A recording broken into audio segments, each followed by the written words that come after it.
right, we're recording 4:15 East Coast time. The host of the Ringer NFL show as well as the Phillies special. His fingers used to work a lot more. You're moving toward me with the fingers not working as much. Sheil Kapadia is here. You can still break them out every once in a while. I can still break them out. I just wrote a little blurb about what the Eagles did at the trade deadline, just not as as good as they used to be. Well, since you stopped writing as much, your picks went in the tank. I don't know if that's. I mean, that's a correlation. The year from hell. Yeah. All of us, the Ringer 107, embarrassing, but that's not what we're here to talk about. I didn't expect to do an NFL trade deadline top of the pod today because usually it's a disappointing trade deadline. So many fascinating things happen today. I don't even know where to start. What was your number one most fascinating thing that happened today? I mean, that Sauce Gardner trade was crazy. Like you said, usually on trade deadline day, we see, all right, some minor moves, maybe a third round pick, a second round pick, if you're lucky. I can't remember the last time an in-season trade, 2 first-round picks for a guy who, I don't know about you, I read all the coverage. I don't remember anyone saying, hey, maybe the Jets will trade Sauce Gardner at the trade deadline. So that was a stunner. Well, I know I have some Jets fans in my life, as do you. None of them were like doing backflips about how Sauce Gardner was playing for the last year and a half. And I even noticed, like, it's not like I have the Jets on the multi-view every week, but I've watched a bunch of them. And it just felt like he was a little better 2 years ago. Still really good. If I'm giving that up for a cornerback, you better be by far the best cornerback in the league. Like if they did this for Surtain, I would be like, all right, I get it. That guy's been lights out. I get it. They also threw in Mitchell, who was their second round pick a year ago, who might be a good receiver. Like he basically got banished after he had the stupid wave the baby over the goal line move. So I just thought they gave up so much. We can talk about that piece, but is that too much for Sauce Gardner? I say yes. I mean, I'm looking at, people's reactions and they're all excited about this. But to me, if you're the Colts, like you said, for 2 first-round picks, it's either a quarterback, Myles Garrett, or Micah Parsons. Like if you're offering me 2 Anybody else? Justin Jefferson? Yeah. I think you could make the case for Jamar Chase. I mean, there's probably maybe 8 to 10 players, but basically for a defensive player who's not an elite pass rusher in their prime, if I'm getting offered 2 first-round picks, I'm listening every single time. And so if you're the Jets, he is on a good contract. He's young, but I like getting the 2 first-round picks for him. And if you're the Colts, to me, if you're not settled at quarterback, like to me, there are some red flags here, Bill. Like the Colts are telling us they feel like they can win it all. They can get to the Super Bowl. They feel like they found their quarterback in Daniel Jones. Remember, he's a free agent at the end of this season. So they're like, oh, this is our Super Bowl window. And to me, it's kind of like, your friend who goes out on 2 dates with someone and they're in love. They're ready to propose. Like, take it slow. Let's get a little bigger sample with Daniel Jones. We have like 6 years of history with this guy. Because those picks, you might need those picks to get a quarterback. I hate to say it, but let me ask you this question. A year from now, what are the odds that we're saying the Colts need a quarterback? A year from now, early November, that we're saying, you know what? The Colts are kind of in the market for a quarterback. 50-50. I agree. So 50-50. I love your 2 dates analogy too. And by the way, they had an awful date last week. Yes, terrible. They got in a fight at the restaurant. And she threw up in the car on the way home. Poisoning. And disappeared for 8 hours. Yeah. And then had diarrhea all over the place. That's how bad that date was. So if they made this trade a week ago, I'd feel a little better about it. But coming off that game, here's like, all right. And both of us were like, shit, this Colts offense is for real. Like this team is checking all the boxes of they're blowing teams out. They can run the ball, throw the ball. They're really well coached, at least so far. Let's see it on grass. I picked them last week in Ringer 107. I thought they're better than the Steelers. That's a game. If you have a really good possible Super Bowl contender team, you're going into Pittsburgh, you're taking care of business. And it was the opposite.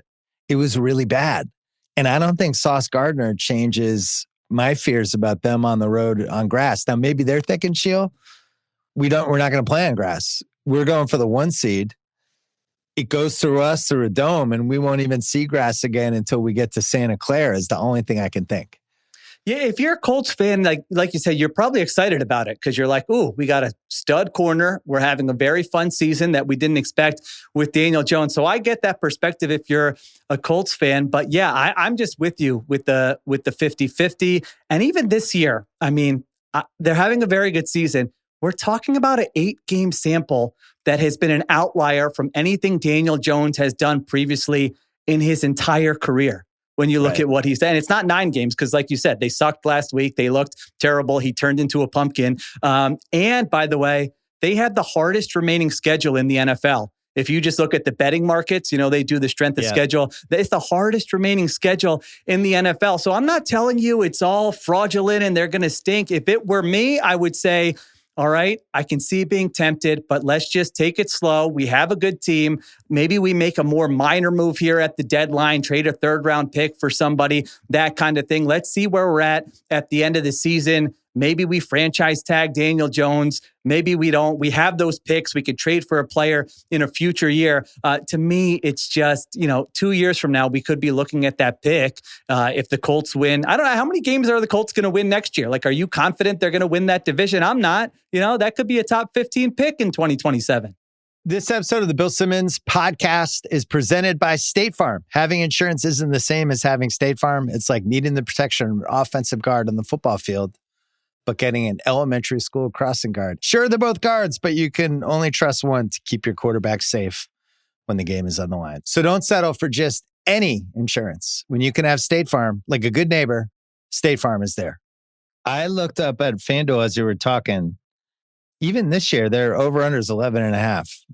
They're 7-2, 6-2. 7-2. 7-2. Right? Yeah. And 7-2 with the leverage game happening. Right. Really, probably 6-3. Yeah. But fine, 7-2. I don't know if I would go over on them this year. And then next year, everybody's a year older. They got one more really awesome, healthy Taylor season this year, at least so far. Now they're on their pick. I guess that the bigger thing I'm looking at this is I'm not against the spirit of the trade. If it had been a 2nd this year and a 1st next year, do you feel better about that?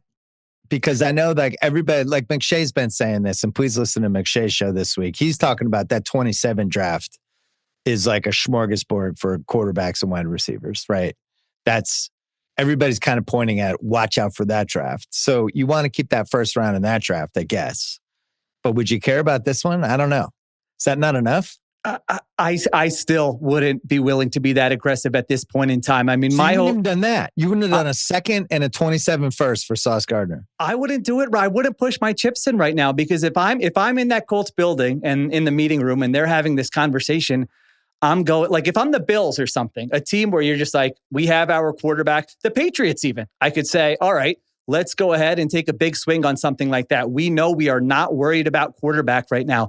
If I'm not set at quarterback, I want to keep all my options open for maybe a trade, maybe a veteran, maybe having to draft somebody in the future. And I know the Colts might not be at that. Like the Colts and I view Daniel Jones differently, I think is what I learned this afternoon when I was looking at all the analysis, because I'm just like, I need to see more to actually trust it. So yeah, I would want to keep my picks. I want to keep my options open. I'm with you on the spirit of the trade. Like I'm not, Sam Hinkie like worshiper or anything. I'm like, yeah, I like it. You have a chance, go for it. I just don't view them as that. Like I would still be very, very surprised if the Colts were in the Super Bowl this year or next year.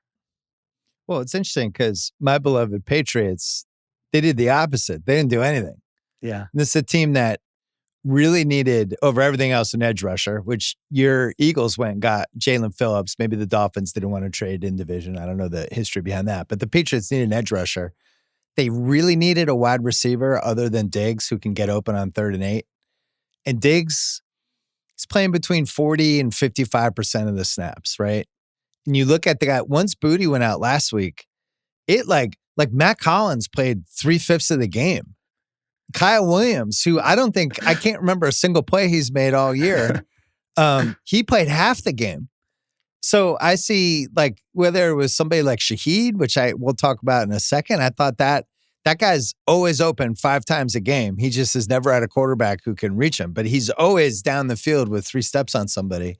Whether they got somebody like that or a Cooper Kupp type. Cooper Kupp, obviously not him because he's on a team, but they did nothing. And do you feel like the Colts are that far ahead of the Pats to try to make the AFC title game? I don't feel that way. No, absolutely not. And I thought the Patriots were going to be aggressive here because they're one of those teams that has the cap space, as you know, in season. So they could have taken on a Trey Hendrickson. The cap space? We have $48 million. That's what I'm saying. Have like $17 million more than anyone else in the league. I know. So you could have taken on someone like Trey Hendrickson here. I thought Chris Olave on the Saints. I thought, do you get aggressive and give them like a 2nd round pick for Chris Olave? Do they do that deal? I'm with you on Shaheed. You know, the deal the Seahawks made, I would have done that deal if I were the Patriots. So yeah, I would be a little disappointed if I were the Patriots. I mean, I think they have a chance. Again, those future draft picks are valuable, but they know they're not going to need to use those on a quarterback. So I can't believe Trey Hendrickson didn't get... I mean, what are you doing if you're the Bengals? Like, this to me is organizational malpractice where your team has no shot this year. The guy's a free agent at the end of the year and you're trying to leave. Like, you can't just say, I think the price is a 1st round. The price is what someone is willing to pay. So you shop him. What's the best deal I can get? And those teams, like if I'm a fan of one of those teams that is out of it and just held on to one of these guys who's gone after the year, I would just be so upset with my front office. Their season ended on Sunday. Yes. Just period. It was probably over already, but it definitely ended on Sunday with Caleb Williams hitting Loveland over the middle and 3 guys blowing the tackle. I'm with you. I mean, they do this. And if you go as you know, I like searching the team Reddits. It's one of the only Reddit searches I do. I just like to check the mood. I have all the teams bookmarked. Bengals Reddit's a grim place, man. That is like about as dark as you're going to get out of the 32 teams they just don't spend money. They don't care about anything. They're basically like the Clippers when Donald Sterling owned them, of just like happy to cash all the media paychecks from the league, spending just enough money to seem like they care, but not really. And then the team they put together this year, just to pay Burrow and 2 wide receivers, have no offensive line and no defense and think that was going to work. It was idiotic. Yeah. And they've spent so much draft capital on that defense. Like they've tried to invest resources and none of the picks have pinned. I mean, that's one of the worst defense. I think you said it on Sunday. It's absolutely in the running for one of the worst defenses I've ever seen. I think there's 5 games this year where an offense has had 500 yards and 3 of them have been against the Bengals. They're really, truly generationally horrible. One of the worst defenses I've ever seen. Back to the Jets. The Patriots played them twice, which I was so please trade all of your best guys. We still have to play. So basically the Pats are 9-2 right now, unless they have just a catastrophic loss. Anyway, the Jets get Indy's first, Dallas's first in the Williams trade, because it's either the choice of Dallas or Green Bay. And I'm gonna take a guess that Dallas is going to be worse than Green Bay. So Indy's first, Dallas's first, and they made their own first better with these trades. I looked at FanDuel, the over-under for them right now is 3.5. You could do Jets under 2.5 plus 270. I'm in Boston. I did think about it. It might be happening later, but 3 really good picks, 2 potential top 10 picks. The problem is it's Groundhog Day. This is what the Jets did 4 years ago. So this is just who the Jets are. They draft, they hit some picks. They blow it with a quarterback. 4 years later, they just trade guys and they start over, rinse, lather, repeat. Yeah, it doesn't guarantee them anything. Like you said, it could just be the same thing. And 3 years from now, we're like, oh, they drafted those guys and they're trading them. Now, I do feel like at least it's a plan. And I think their biggest thing is, how are you finding a quarterback? I mean, there's got to be are you drafting one? Are you doing one of these reclamation projects? Are you trading for somebody who might be unhappy after the season? So I think this at least gives you options. You have 5 first-round picks, 2 second-round picks over the next 2 seasons. Again, it doesn't guarantee you anything, but if I were a Jets fan, the one thing I can say about those 2 trades, they absolutely maximize the value. If you would have asked me a week ago, hey, Sheil, what's Sauce Gardner going to get on the open market? What would Quinnen Williams get? I would not have said you're going to get back 3 first-round picks, and a second round pick in that deal. So I think they at least, if and you're a second going to round pick from a bad team potentially. yeah, like right? you said, That's gonna be like a top option. 42 pick. Yep, absolutely. Yeah, there's no guarantee. So that's a lot of draft capital to work with. It doesn't guarantee anything, but it gives you a chance to find a quarterback, build your. I mean, they do have 2 good offensive tackles. They have a wide receiver 1, so it's not like some of those premium positions. They do have some players at least. The guy who made the trade, what's his name? Muji? Yeah, I don't know how you pronounce it. I guess I should. He was getting a lot of praise in Jet circles today, rightfully so. Those were 2 really good trades. He also did give Justin Fields 2 years, $40 million. I mean, correct. That also happened. I have a friend. I have a bunch of Jets friends in my life, including my friend Mark Cimino, who is so upset about Darnold being good now because he always felt like Darnold was good and they screwed it up and they didn't buy and they basically just ruined him. They had this nice house and they just did not take care of it and the ceiling started to collapse and the sewage system blew and they just blew it with him. And he actually watches Darnold wherever he goes. He watches the games to torture himself because he's a Jets fan. But that's how dark it is for this Jets thing. Like they actually did it correctly. They did land a quarterback and the guy bounced around and now like he's potentially going to be on a 1 seed after going 14-3 last year, Sheil.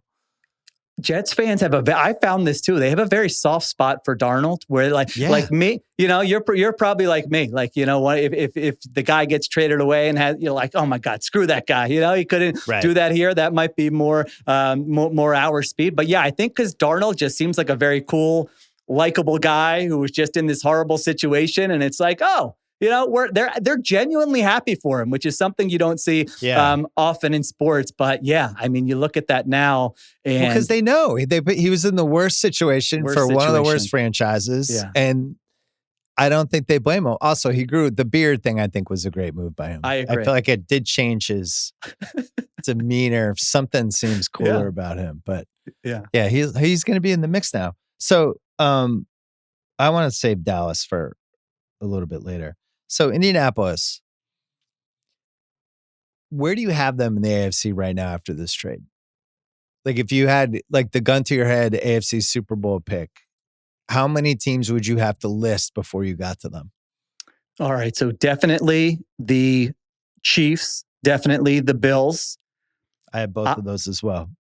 I think I would still have the Ravens in there. I know it's a long shot. Really? To get to the Super Bowl, because we're talking ceiling here. We're not talking about regular season wins I think the Ravens have a higher ceiling than the Colts. I mean, I don't know if that's controversial or not. I wouldn't have gone that far. Yeah. I had Denver over them.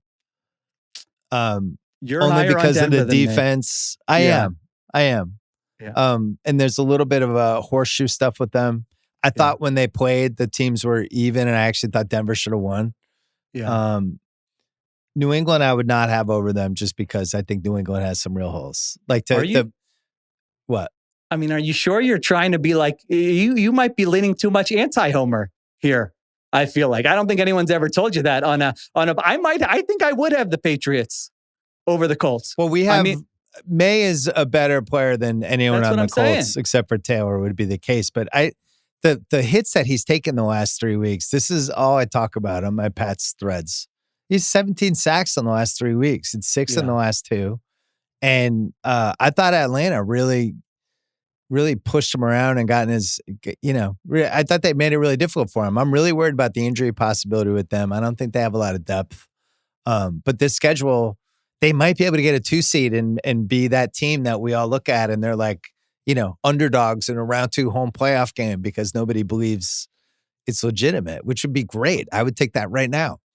Yeah, Vrabel has won as an underdog before in the playoffs. Yeah, I think, unbelievable. I would trust Drake May. I mean, the other thing with Daniel Jones, and I feel like I'm going to, Colts fan, sorry, but he's never gotten through a season and played well and been healthy the entire, I mean, he has a very long injury history as well. So that's far from a guarantee. So I think I would go Bills, Chiefs, Ravens, and I think I would have the Patriots ahead of the Colts. Wow. I'd go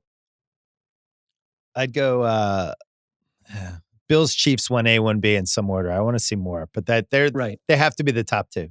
Yeah. I'd go Denver 3. I think I'd go Indy 4, New England 5. Okay.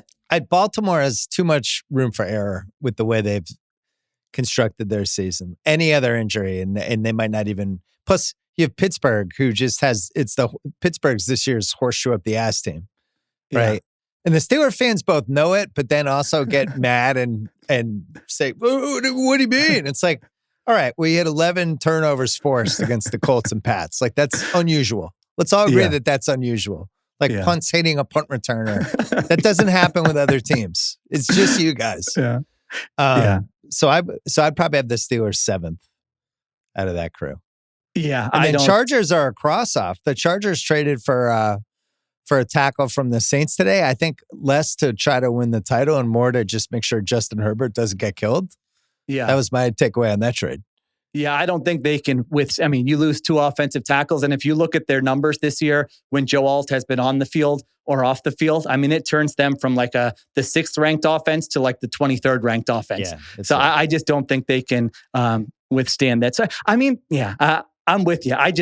Now I was slow on Darnold last year. I was slow on the Vikings, but it is just very hard for me to get to a point. Rightfully slow. They lost. I guess so. Yeah, but it's just, Daniel Jones is going to beat Josh Allen or Patrick Mahomes in a play, or even Lamar Jackson in a playoff game. That Colts team, right? I don't know. I was trying in my head to look at Houston every year, as you know, because we both studied the same stuff. There's always the second half jump team that's like 2-6, 3-5, and they make the jump. And I thought Houston had a real case to do that with the defense they have and getting their receivers healthy, et cetera, et cetera. That loss last week made me so mad. I'm still mad about it. I still can't believe the game management. And I really worry about, I think the coaching stuff has been really dicey with them. And I think people have just, because they made the playoffs the first year, everybody's like, Ryan, remember we were celebrating Ryan's and Bobby Slowick. Bobby Slowick's not there anymore. And Ryan's, the stuff he did on Sunday, I thought it was really, really concerning. Like that, get to overtime. You're not going 60 yards with Davis Mills in 70 seconds to kick a field goal. Like Davis Mills has done nothing for 2 hours. And to not read that, I just thought, right, really made me turn on them. And then you zoom out. If you're a defensive head coach, your biggest hire is, can you find an offensive coordinator? And he's, he didn't have it the first time. And then personnel wise, their offensive line is still terrible. So I'm with you. I've been holding, my Ringer 107 record is so bad. If you take out my Texans picks, I swear I'm 500. They're killing you? I lost on them every single week. But their defense is so good. I still like Stroud, even though he's developed bad habits. But last week's loss, now he's got the concussion. I think you're right that it's probably too much has happened with them. Yeah. All right. We'll take a break and then let's talk Dallas. The Bill Simmons podcast is brought to you by FanDuel. Thursday Night Football continues to deliver, and FanDuel is keeping the energy up with their $2 million Thursday Night Football jackpot. You heard me. Place an anytime touchdown score bet using your profit boost, and if your player scores the first or last touchdown of the game, you'll earn a share of $2 million in bonus bets. So for this game, Vegas versus Denver, I'm feeling RJ Harvey. Yeah, I think RJ Harvey, second half of the season, rookie running back, something good with him. So you can check out RJ Harvey's touchdown bet. You can head to FanDuel.com/BS to download the app and get started. FanDuel, an official sportsbook partner of the NFL. Must be 21 plus, present in select states, or 18 plus and present in DC, Kentucky, or Wyoming. Opt in. Must apply profit boost token on select market. Prize pool to be split equally among all eligible participants who made the correct first or last TD pick. Bonus issued as non-withdrawable bonus bet, which expires 21 days after receipt. Restrictions apply. See terms at sportsbook.fanduel.com. Gambling problem, call 1-800-GAMBLER. Visit rg-help.com. Call 1-888-789-777 or visit ccpg.org/chat in Connecticut. This episode is brought to you by Uber Eats. Every football season, the same thing happens. The game somehow makes everybody really hungry. Quarterback scrambles, clearly a sign for breakfast burritos. Yeah. Turnovers, suddenly dessert at 2 p.m. doesn't sound so crazy. Wing formations, well, those can only mean buffalo wings, as if they're ever not in play. Even the goalposts start looking suspiciously like French fries It's almost like football is sending the message to eat more food. Yeah, the good news, Uber Eats makes those cravings easy to satisfy with game day deals all season long. From wings and pizza to chips, drinks, and even last-minute grocery runs. Don't sleep on those. You'll find savings on all your favorites delivered straight to your door. Order now on Uber Eats. All right, the Dallas Cowboys. I'm proud of us that we didn't lead with them. Maybe one of the only football podcasts or shows that didn't lead with Dallas. Just kudos, fist pump for us. Dallas is drunk. This is one of the worst. You could make a case for the Indy trade. I still didn't like it. Yeah. If we were doing grades, I'd be in the C- D+ range. This Dallas trade is fucking bonkers. This is like a crazy NBA trade from the 2000s. If I was a Cowboys fan, my head would be doing 360s. You're 3-5-1. You have no chance to do anything in the playoffs. What are you doing? You should be absolutely livid. So here's you add it all up, and here's what the Cowboys essentially traded if you add up the Parsons trade. So they traded Micah Parsons and a second for Quinnen Williams, Kenny Clark, and a first. Plus they get some cap space and money. So essentially they move up from the second round to the first round and swap Parsons for Quinnen Williams and Kenny Clark. And though, let's not forget this, they lost games this year because they didn't have Micah Parsons. And so now you're in a hole here. They don't know what, and you're giving away this year's pick that you made worse because you traded Micah Parsons, basically. That's right. Congratulations on that. You've made history. And the 2027 pick, by the way, nice move by the Jets. This is according to the reports out there, is the higher of their pick or the Packers pick. So like if Jordan Love goes down with an injury next year and the Packers have a bad season, you get a little bit of optionality there with that as well. And who knows what the Cowboys are going to do. Can you say that again? Yeah. I didn't see this. This is a new wrinkle? Yeah, this is a new wrinkle. So the 2027 first round pick that goes to the Jets as part of this Quinnen Williams trade.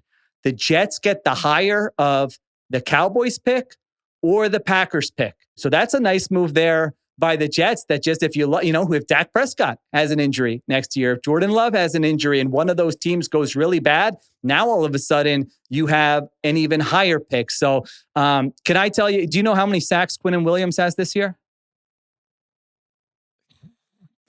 3? 1. He has 1 sack. He has 3 quarterback hits, and he ranks 90th in the NFL in pressures. Now, I'm not trying to kill him. I think he's a very good run stopper. I think he's a very good defensive tackle. I am not giving up a first and then a second with or a second and then a first with flexibility for Quinnen Williams months after I traded away Micah Parsons. Just unbelievable mismanagement. These Jets trades were so crazy. As you were recounting what they got, in my head, they got 2 firsts for Quinnen Williams because this day was so crazy. Yeah. But wow. The 27 draft, everyone's saying is so loaded. So what? All right, you're in the room with Jerry Jones. How do you stop him from doing this? What's your case?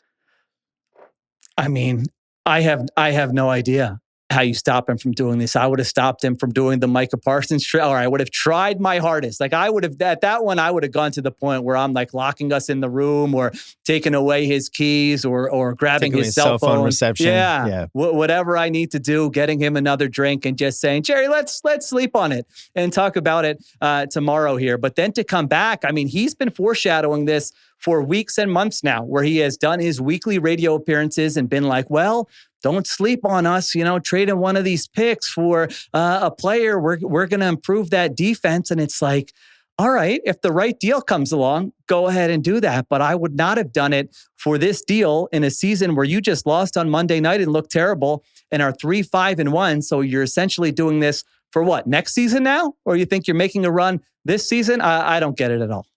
That's the key point is you were terrible last night. Yeah. By the way, this trade's probably still sitting there in February or March. 100%. Right? 100%. Why not just wait? What are you guys doing? Yeah.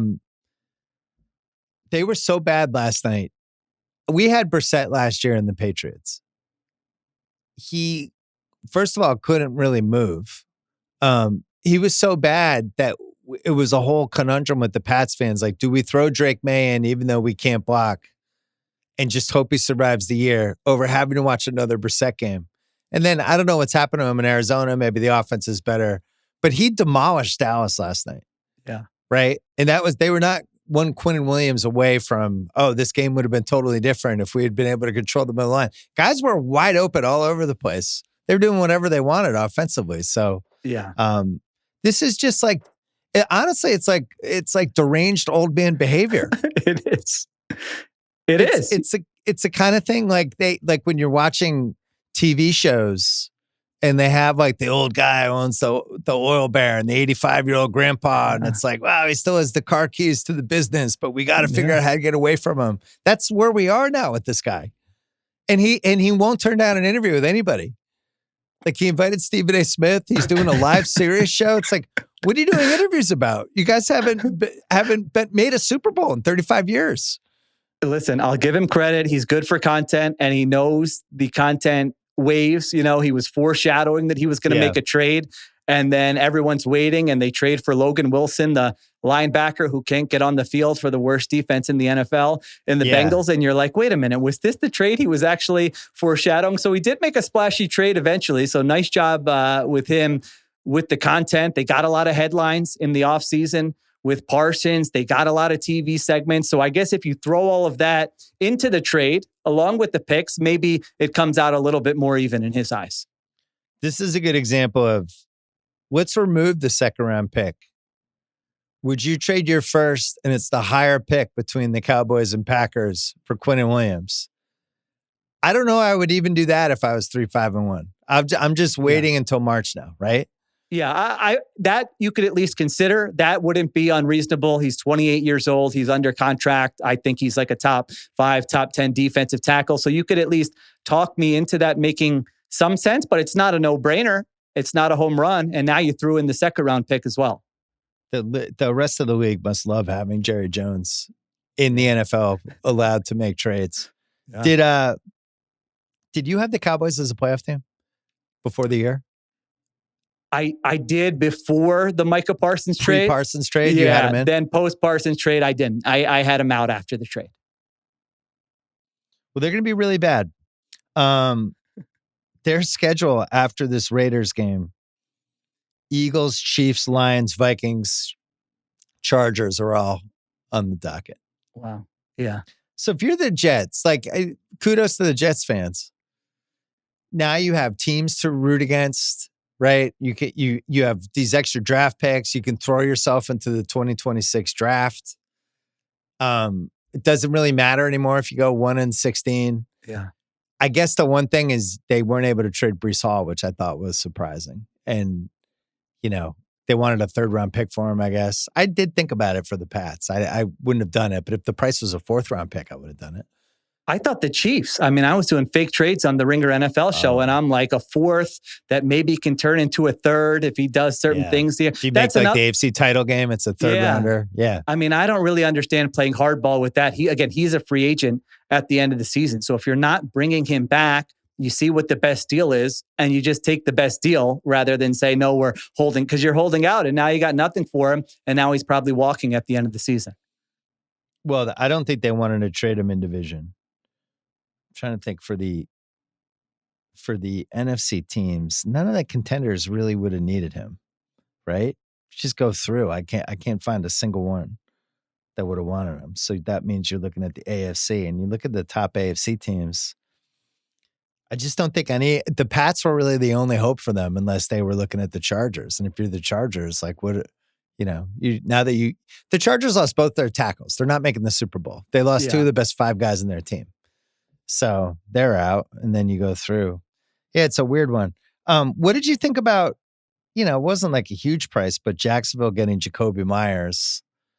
I was just thinking, like, the amount of picks and money that they've thrown at running back and receiver to try to show that Trevor Lawrence can be a franchise guy, it's kind of staggering. I was unmoved, I guess would be the kind way to put that with Jacoby Myers. Yeah, I mean, he didn't give up much. I think they gave up a 4th and a 6th. He's okay. It's just, that doesn't move the needle for me. Travis Hunter's injured. He's okay, and the Jags are okay. Yeah, the Jags are. I mean, the Jags are such a dumb team. It just feels like they can't get through a drive without doing something absurd. Whether it's a penalty, a dropped pass, a missed Trevor Lawrence red zone throw. Stuff is the best. Oh my God, one of the most entertaining things about the season so far. When they're inside the 10, it almost feels like you're entering like the Matrix. My favorite trade was Shaheed. I thought the Seahawks had a real chance to make the Super Bowl even before Sunday night because of their defense and the way they can throw the ball and they can block better than people think and what happened to the Niners, et cetera, et cetera, et cetera. And adding Shaheed with the way that Darnold's been throwing the ball and how good Smith and Jigba's been. And then they have Horton too. Kupp, nobody knows if he'll be available in January. Yeah. But Shaheed is that's like a real dude that could have a huge impact for them and fits what Darnold's strengths are. I really like that trade. 3rd rounder, I think. Love it. 4th and a 5th. So they didn't even have to give up. Yeah. 4th and a 5th. And I think it makes sense for the reasons. Right now, Jackson Smith and Jigba has 948 receiving yards. No other receiver on their team has more than 293. I mean, that's shocking when somebody else makes a catch. Shocking. Yeah. You're like 85. Who's that? I forgot. What guy is that? Yeah. So Shaheed played for their offensive coordinator, Clint Kubiak in New Orleans. So it's like, all right, he's going to know the offense. He's going to be a scheme fit. I thought that was one that made a lot of sense. They just kind of need another pass catcher there. So that might have been the best trade of the trade deadline day. Best value, certainly. Yes. I think if you're giving a 4th for a guy who can swing your playoff destiny a little bit. I mean, same thing for Jalen Phillips that the Eagles got for your team. I know you already talked about it, but I don't think he was playing that great. He certainly wasn't jumping out of the TV for the Dolphins, but how he always stockpiles all these extra things, and then he can just kind of give one away and take a flyer on people. But you were okay with that trade. Yeah, I thought that was a good trade. Like my whole thing with trade deadline is if you have a realistic shot to win the Super Bowl, I am fine with you being as aggressive as you want to be. And Phillips has played for Vic Fangio before. It's just a rental. You don't owe him money after this season. I think when teams get into trouble is when they talk themselves into stuff and then get really aggressive. And then you get to the spring and you're like, man, why did we give away that draft pick? Or you get to next year and you're like, why did we give away that draft pick? But, FanDuel has the Eagles as the favorites in the NFC right now. I was looking earlier today. So they haven't had those like season-ending injuries that some of these other teams have had. Like their guys who have been injured are all coming back. So that was their pass rush hasn't been very good. So you add a player, you take a swing, and you see if he can help you. Eagles plus 380, Rams plus 440, which I think is really surprising. I would not have guessed that they had the second best odds. Lions plus 450, Packers 5-1, Seahawks 6-1, Tampa 11-1. I think the Seahawks should have the second best odds. I think they're the second best team in the NFC right now behind the Eagles. The Eagles have the pedigree. They have just a shitload of talent. They've been there before. We know what we're getting with them. I think Seattle's really good. Those 5 are in the top tier. I think I change my mind every single day, but you watch that Seahawks game from Sunday night and you're just like, man, they are explosive on offense. I trust their defense against great quarterbacks. Like if they had to face Matthew Stafford, and I think they play in a couple weeks here, so we'll see, but like they're going to have a plan and they're not going to get blown out. I think their defense is too good to get blown out. So their offense is going to stay in it. Yeah, it's going to come down to just like, all right, who's healthy in January? But those to me are the 5 teams that can actually come out of the NFC. Yeah, one thing I like to look at, especially around now, is are you in every game? Have you played shit games? What's your record in either or games and stuff like that? The Patriots, I know that the schedule, by the way, is 16th strength of schedule. It's not quite as bad as everyone thinks, but they played 6 shit teams. The Patriots have only been, how many times do you think they've been behind by 10 points this year? Behind, I can't remember in that Raiders 10 points, game. Not a lot. Once? Yeah, the Raiders game, week 1. Raiders game. Okay. They were down exactly by 10. Seattle's another one. Like Seattle has 2 losses, but had a chance to win both of those games. Like they haven't really played a shit game. They haven't been behind. Like you look at the Broncos. The Broncos have been behind by like 14, 10, Yeah. 18, they've climbed back. But I feel the same way in basketball. I think it's a bad sign when you're just way behind in games. And I look at Seattle versus like the Packers, where the Packers have just played a couple shit games. Yeah. The Browns game was a shit game. The one last week, that Panthers game, that was like just a shit performance. And it makes me not trust them. But I think that's the Matt LaFleur era in a nutshell.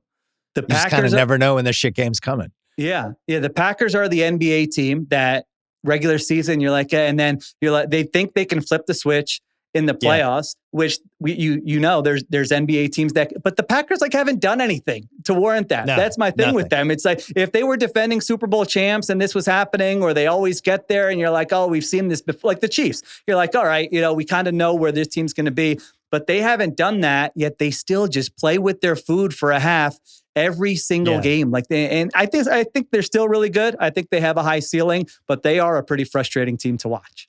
The Kraft thing's massive. Huge. I just couldn't believe that.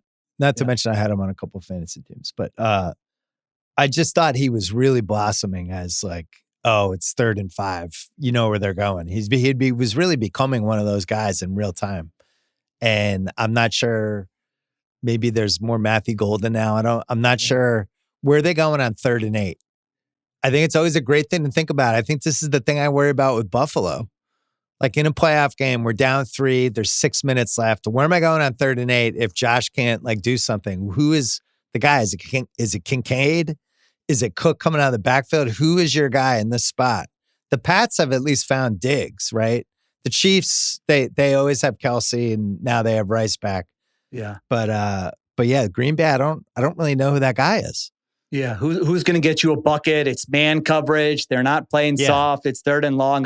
I'm with you. Yeah, I mean, I don't know that the Packers do have that guy.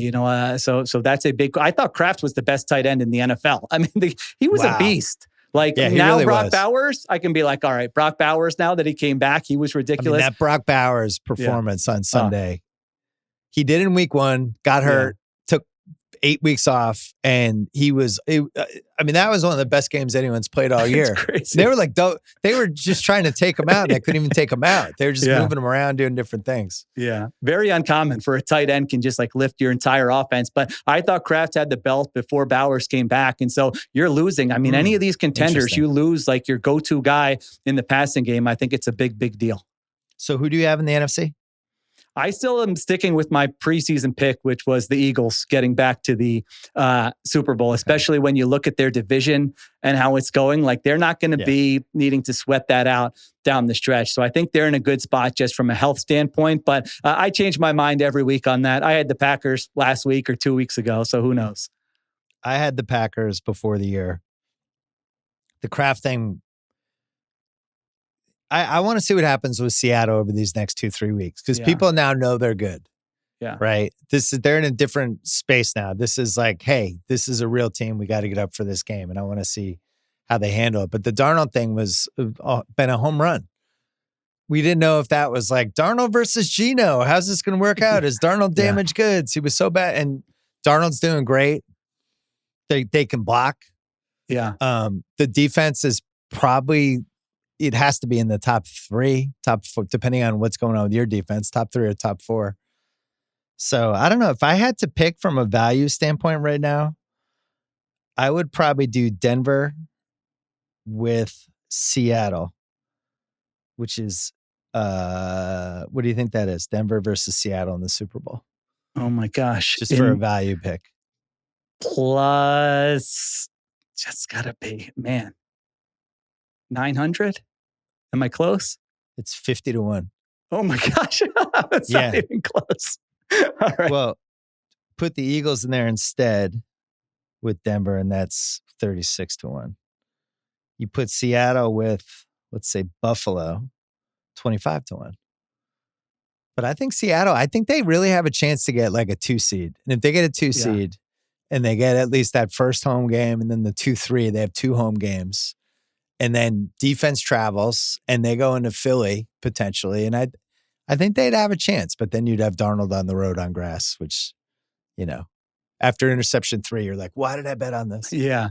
The biggest thing with Seattle is like the way they want to play offensively is they get like all the tight ends and the fullback on the field on early downs. And then you bring on your big, and then they they do play action and then they hit you with explosive plays downfield. So my question with them is like, if it's the fourth quarter and they're down by 10 and the defense is like, screw you, you can run the ball if you want to. We're not loading up to stop the run. Can they do it? They've only attempted 48 passes this season when trailing in a game. It's by far the fewest of any team in the NFL. So I'm not saying they can't do it. Darnold has looked great, but that to me is kind of what I want to see here in the weeks ahead. Like I said, they get the Rams in a couple weeks. They get some of these opponents that maybe we'll see them in that kind of game script, but they've looked legit. There's really nothing to knock about the Seahawks so far. Well, and now with Shaheed, who knows? Might tilt the field a little. All right, before we go, give us 48 seconds on VJ Edgecombe and what he's meant to you these past 6 weeks.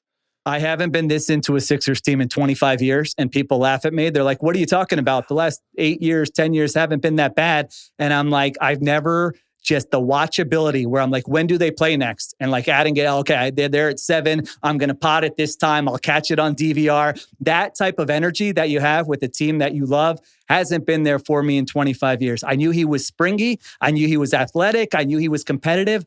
The basketball IQ on this guy, he is making unbelievable passes and just mentally sharp plays, and his teammates love him. And you say like everything about him is just so exciting. So this is, they get McCain back later, I think on Tuesday night here. So the best part for me is that the whole, is Embiid playing? Is he? It doesn't matter. Like Embiid's going to the locker room. Cool. I'm still locked in and I can't wait to watch the second half with this team. So I have been just energized by this team this season. I don't care if they win the championship. You're going back to 01 Iverson. Yeah, I was at my favorite team of all time. That's the last time you were this excited. Yeah. Okay. Senior in high school where I was just So we go through the 2012 when they almost snuck into the most Eastern Finals with the Derrick Rose. Doug Collins. Yeah. That was fun. That was fun.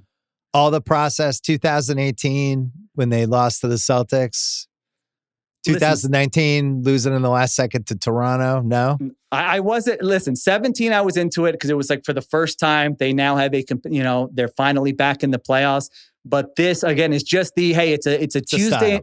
It's a Tuesday in January. They're playing the Hornets at 7:00. Do I want to watch that, or do I want to, watch catch up on Landman with my wife? No, I'm watching the Sixers, so we'll watch Landman. That kind of energy is what really has me pumped. Well, don't turn your back on Landman. No, yeah, we'll catch Maxey up on and VJ. It doesn't. None of it. Nothing else matters. You have your two guys. You'll be able to build around them. Yeah. Edgecombe's going to be in this contract for, I don't know, 3-4 years before they have to extend it. Yeah, and. If I'm a Utah fan and I could have potentially traded Markkanen, taken Paul George back, but gotten that third pick and that 3 and 5 and gotten Edgecombe, that one would be haunting me because I wonder if that was possible. Because Darrow was definitely shopping that 3 pick, trying to look at who was around. And, anyway, it all worked out. Yeah. I'm with you. When League Pass is on, I'm like, oh, the Sixers are on. This will be fun. Yeah. Like that, they've just turned into one of those teams. Whereas, like, I hated watching them the last couple of years. I couldn't stand it. There was just everything about it. The energy, the crowd was off. Now it feels like a Philly crowd again. Like they really like these guys. So, listen, anyway, congratulations. I was Googling some 8-game plans earlier today, Bill. My daughter wants to go. Sheil. Yeah, I'm excited. Yeah, I can't wait. All right, you can hear Sheil on the Ringer NFL show and on the Philly special. And I'm going to pop on Ringer NFL at some point over the next couple of weeks. Maybe after. If the Pats have a good win, that might be my virgin appearance. But good to see you. Thanks for coming up. Can't wait. Talk to you soon. This episode is brought to you by Little Caesars, the official pizza sponsor of the NFL. I love pizza. At Little Caesars, the pizzas are always large, so you always get more bite for less buck on game day. I'm a simple pizza orderer for football, especially when I have friends over. You got to get a cheese, you got to get a pepperoni, and then maybe you get one wacky one with like, I don't know, mushroom, peppers, maybe pepperoni or sausage, but I don't get too wacky. Every time this is one of my passions in life. Don't be the person that orders the crazy pizza that then everybody leaves and there's 5 slices left. Order pizza that people want to eat. Go with the basics. Go with the safe ones. Right now, you can get 15% off orders of $15 on NFL game days with code GameDay Order now at littlecaesars.com or in the Little Caesars app. Offer ends February 8th, 2026. Offer good at participating Little Caesars stores on app and online orders, excluding third-party online sites with non-online purchase $50 or more. Only available on NFL game days. Enter promo code at checkout to get 15% off your online order. Max discount $5. Limit one per person per day. Cannot be combined with any other offers, plus tax where applicable. Prices may vary. Delivery available from participating locations with online orders only. Copyright 2025 LCE Incorporated. All right, as promised, this is the conversation that Sean Fennessey and Van Lathan and I had near the end of a Rewatchables taping on Monday that went for so long, we just decided to run it here. And it's about movies and creativity and what drives people and all kinds of things. And it goes all over the place. And we all had a really good time arguing about it. And we just thought, you know what, let's run it here on the BS podcast. So that's what you're about to see. We taped this on Monday. I was thinking about this. If this movie came out today, this exact movie, would people think it was good or terrible? I would argue probably people would not like this movie if it came out. The exact same movie comes out tonight. I feel like it would get panned.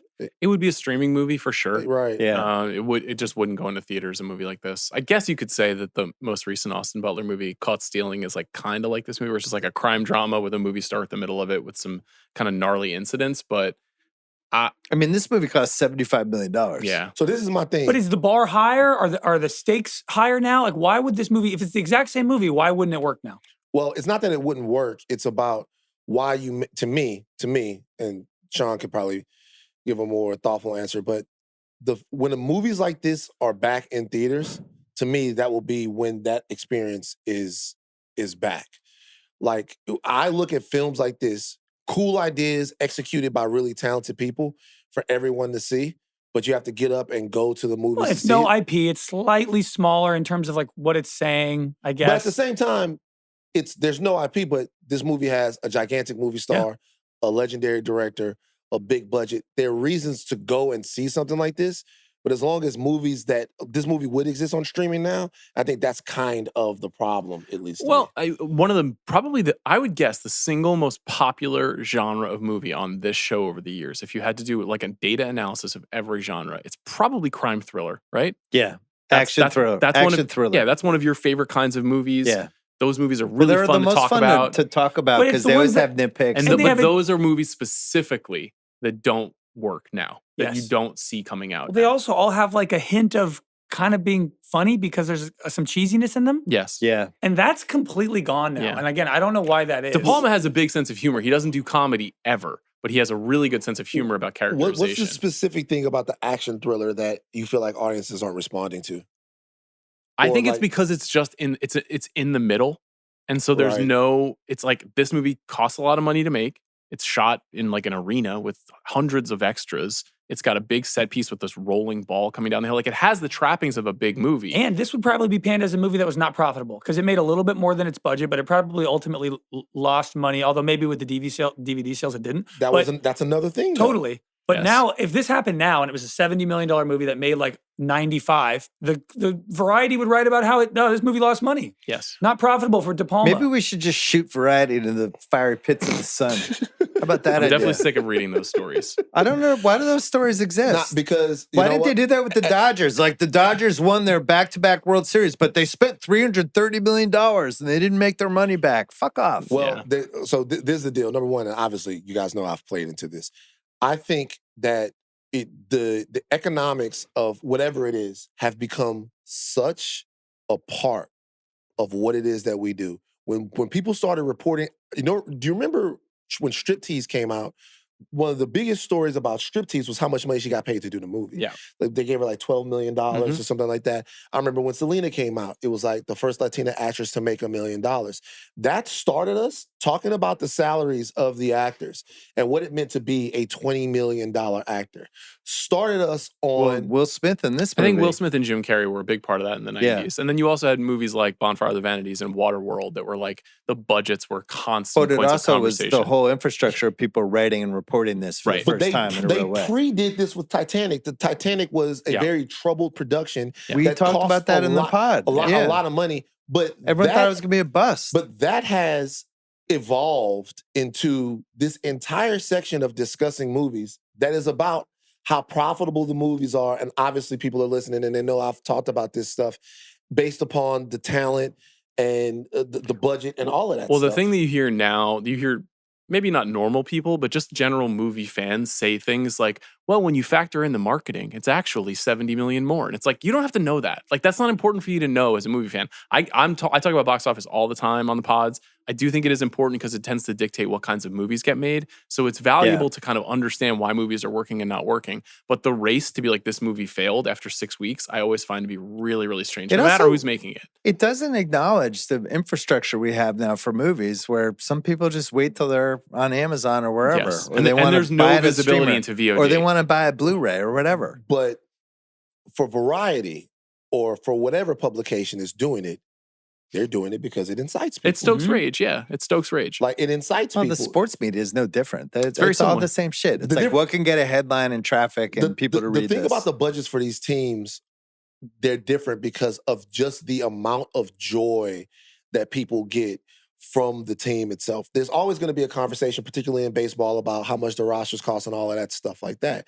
But if a movie is a dud and it costs $300 million or $250 million, like one of these Marvel movies, there's just a different experience that people have. But why do people care? Like, I care in sports when the Red Sox get, some pitcher for $180 million and the guy sucks. And it's like, well, that affects me because we only had like 4 big money spots to spend and we fucked this one up. I'm mad. Okay, I have a question. I don't care if Paul Thomas Anderson spent $100 million on a movie that we all liked.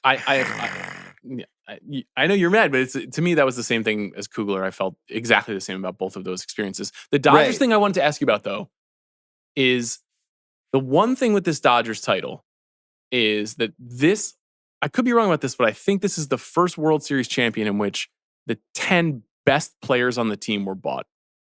Yeah. They did home grow Will Smith and Max Muncy, but every star on that team is a free agent. Or they traded for him. Now, that obviously reveals that the Dodgers are willing to spend in other teams or not. But does it, in sports, does it change your mind at all? This changed in 92 and 93 with the Blue Jays, ironically. When they got Joe Carter and Jack Morris, and they went and got the best guys homegrown guys from other teams. And we were all pissed off. I was pissed off. It's like, well, they didn't do this fair. But now it's like, that's 30 years of baseball. I am chronically and annoyingly in favor of the little guy in all things, like to the great annoyance of a bunch of people. I get it. The same reason why I guess I criticize the big budgets in the movies when the movies aren't profitable is because I'm always thinking about smaller creators. But I will admit this.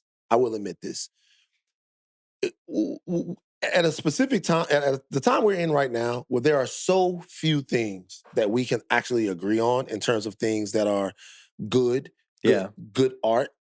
When you get good art, it shouldn't really matter how much it costs. Because at this point, there is just, I don't know if people are paying attention to it. There are a lot of great movies that come out. There are a lot of great records that come out. There are a lot of great albums that come out. But the things that really, to me, seem like truly inspired art, that people are making it and putting their all into it and all of that stuff, it just kind of seems like there's not as much of that I can connect to as I used to. And I'm not saying that it's necessarily true that people aren't making those things. I'm saying that there is something to be said, and I've thought about this after some of the conversations that we've had about one battle after another. After everybody on set not having to worry about anything other than just cooking.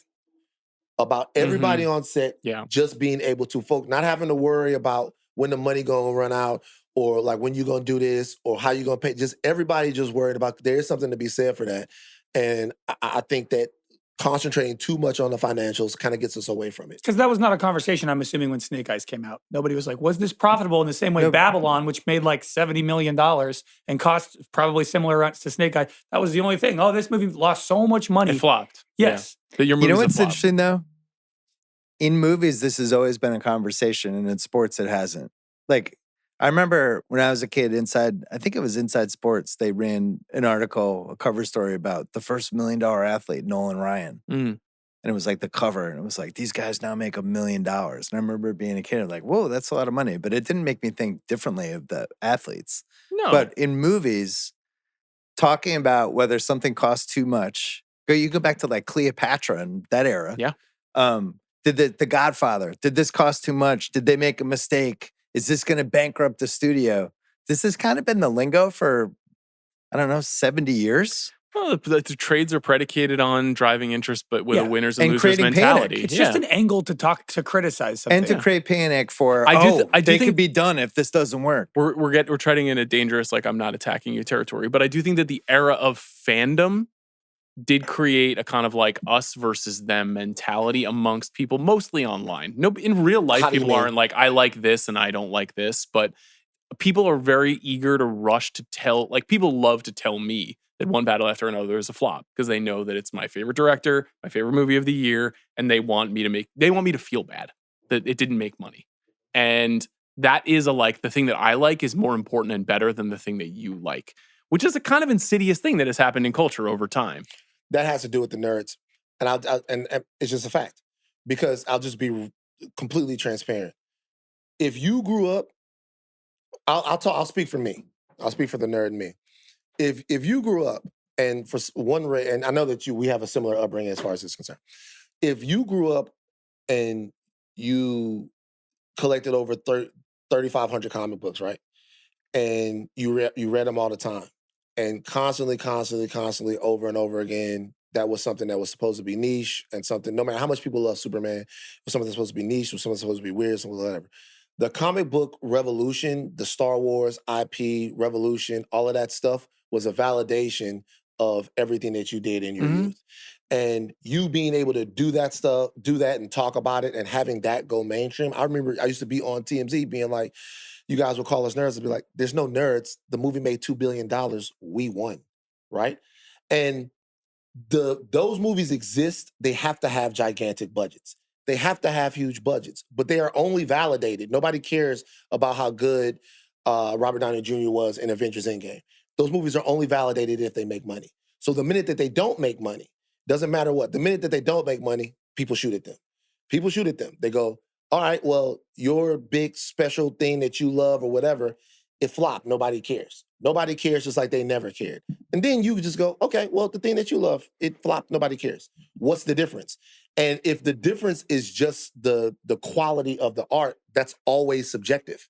That is legitimately, there are very few movies that we can all agree. So that's always subjective. And that comes back to taste, which taste comes back to hierarchy, which opinions are actually important enough to be deemed important, which opinions are not important, which movies matter, which movies don't. That's a tale as old as time when you're talking about art.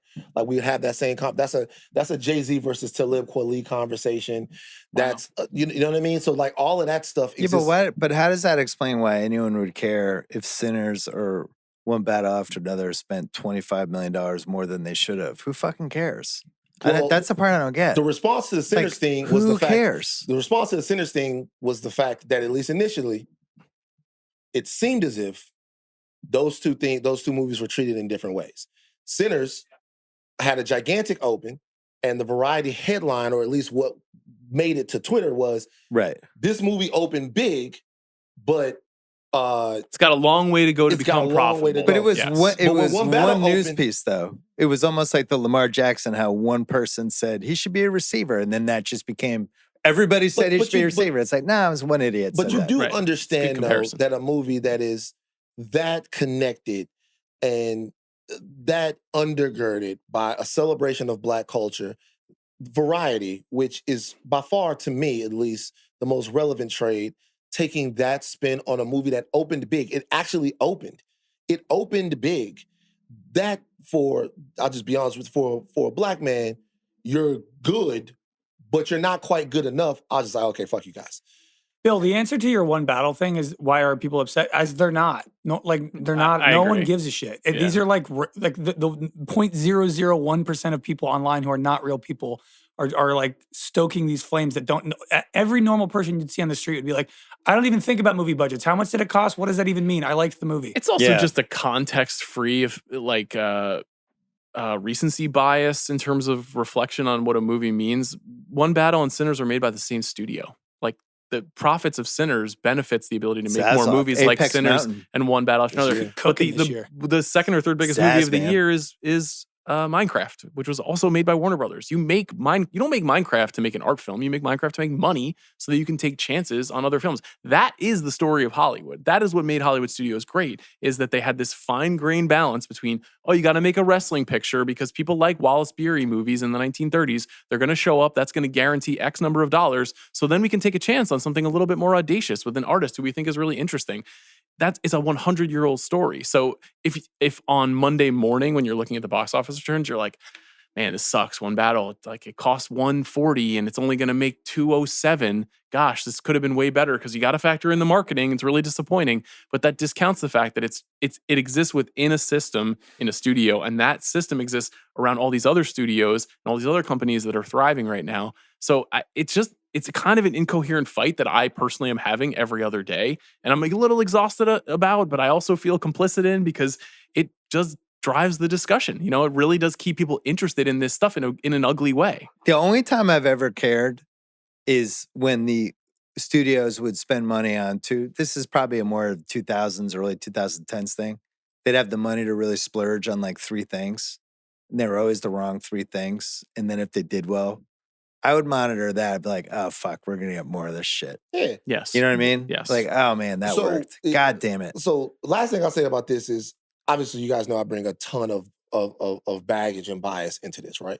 Because come on, man. Why? Baggage and bias would be that's gonna be the next Van podcast. Baggage and bias week on the rewatchables. Baggage and bias with Van Lathan. I bring a ton of baggage. Hey everybody, and bias welcome to Baggage and Bias. It's facts. And I own that because when they are choosing to overspend on these movies, they never do it with Black creators, right? So there's a scratching and a clawing. Yeah. And it doesn't matter how good you are, what you've made. It's just there is and some of that's demographic, some of that's like, what does it mean to have a 4-quadrant movie and all of that stuff like that. So what I think is, if we get back to just making cool movies, we're kind of back to that. Maybe. And I was thinking a little bit 25 about 25 is a year. I'm going to think of that. If we get back to just making cool movies, I'm there. cool with a truce, but I am completely unconvinced that in any type of way we're going to see a situation where Black art and art made by people that don't run the town and sit in all of this stuff is going to be able to get $150 million and go out and not be profitable. I think you can point to Sinners and at least say that's something. That is a movie that nothing has really happened like that ever before. But the one thing I was thinking of while watching Snake Eyes was MBJ is kind of at a similar place in his career that Nick Cage was in. He's like in his late 30s. He's kind of done every kind of movie. He's done serious drama. He's done IP spectacle. Sports movie. He's been at the center of a sports movie. He legal trial movie. Yeah, he's been in the military movie. Like he really has touched all of the genres that he's tried comedy. Bad rom-com. Comedy. Yes, that's right. Did that? Well, people don't even fucking remember that movie. Did we all agreed not to talk about it. Yeah, people with don't Miles remember Teller and that. Zac Yeah, Efron. yeah, But what was your point with him though? Just that a movie like Sinners is a movie that kind of like elevates you out of I'm a good star into I'm potentially going into a like forever mode. Like there's going to be an awards push for him now, the same way that Cage got his awards push, and that let him. He could make pretty much any movie he wanted for 7 years in Hollywood after winning and leaving Las Vegas. And his decision was, I want to make action spectacle.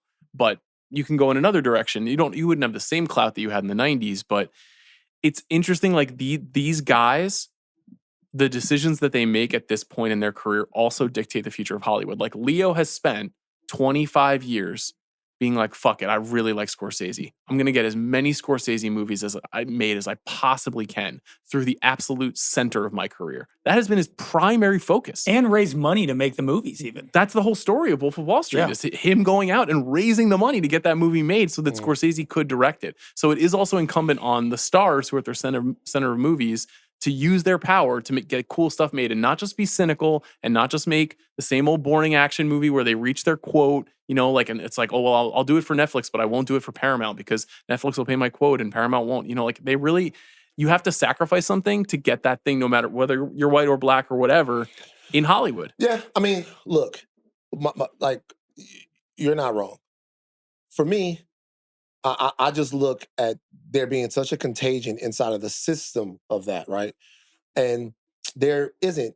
I mean, we could talk about Michael B. Jordan. He's not Leonardo DiCaprio, right? I mean, Leonardo DiCaprio at one point was the star of the biggest movie of all time, right? There are things that factor into this that are different.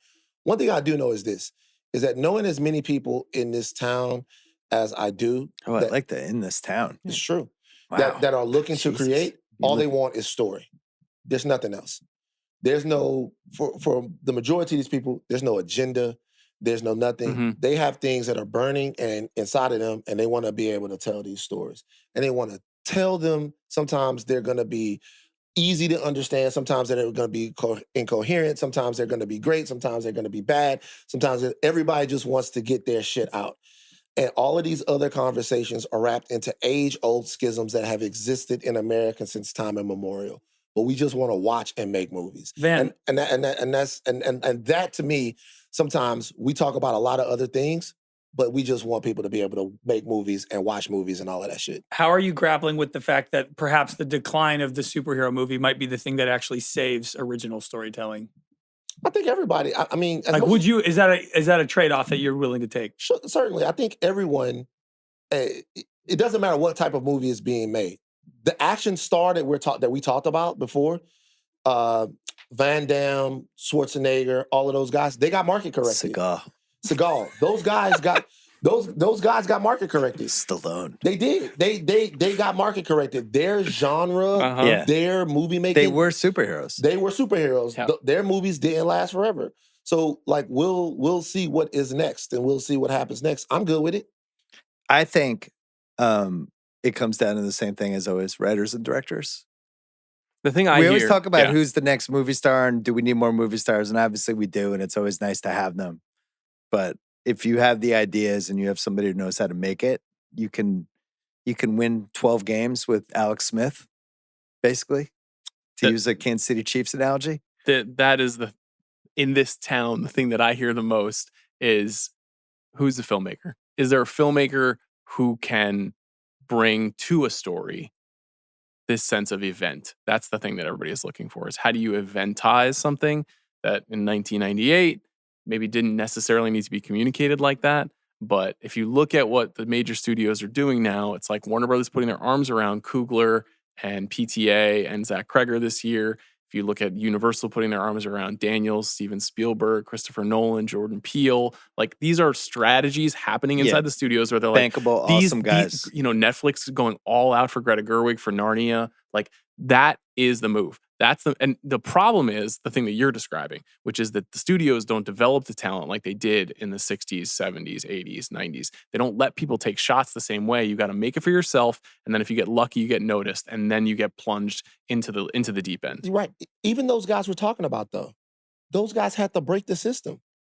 Like these filmmakers, once again, not a new phenomenon. When you talk about, it doesn't seem like it now, but Lucas, Spielberg, De Palma, all of these guys, like even the generation of actors that came before them, like Hoffman, Nicholson, all of those guys, they had to break a system. Yeah, they all functionally worked in independent cinema. Right. Yeah. They had to break a system. And we got to a point to where a lot of this stuff there needs to be, if not a breaking of it, but certainly a resetting of it. But but people romanticize the 70s, and the 70s were bonkers. If you look at how they made movies back then, and then the 80s were basically all cocaine. But the 70s were just like, yeah, here's money. And just like I mean, how many books do we have about all the crazy shit that they just let people do? Like, that's not coming back. The 80s aren't coming back. The 90s are probably the closest to where we need to be. How do you mean? What do you mean? Just letting young filmmakers or letting good filmmakers, giving them real money to make what they want to make. Well, then it's over. I think it's coming back. I really do. I think it's just closer smaller. than we were. It's just what smaller. I'm saying is, if there is no, that would be like taking away high school baseball. If there's no appetite for letting smaller, less established filmmakers get reps, work out story, and do all of that, that has to exist. There's an interesting thing happening next year at the movies. There's this movie, A24 is putting this movie out called The Back Rooms. I haven't seen it. I can't remember the filmmaker's name, but he made these YouTube videos that are sort of like creepypastas. It's like a horror movie idea that he made on YouTube. And based on this idea, he was drafted by the studio to adapt what he made on YouTube into a feature film. The film's got real stars in it. He's 20 years old. And it is the thing we're talking about. It's a studio trying to identify somebody really early on, giving them a shot. Kane Parsons, that's his name. And I read about this. I don't know if it's going to be good or not, but that's what Cord was talking about in his speech. The Backrooms is not going to cost probably more than $5 million. Take more bats. Even if it's bad, even if it's it worth doesn't trying. work. Because if you did find one based off of his YouTube videos, then that's an annuity that's going to pay off forever if you're a studio, if you sign that person up. Like if you're trying to find the next Christopher Nolan, you got to give them chances to try to make their movie. Right. I think the 90s were the last time where this actually happened, though. And there are a bunch of reasons for that. Sundance But I was a big also one. feel like... Kevin Smith, and it was pre-internet.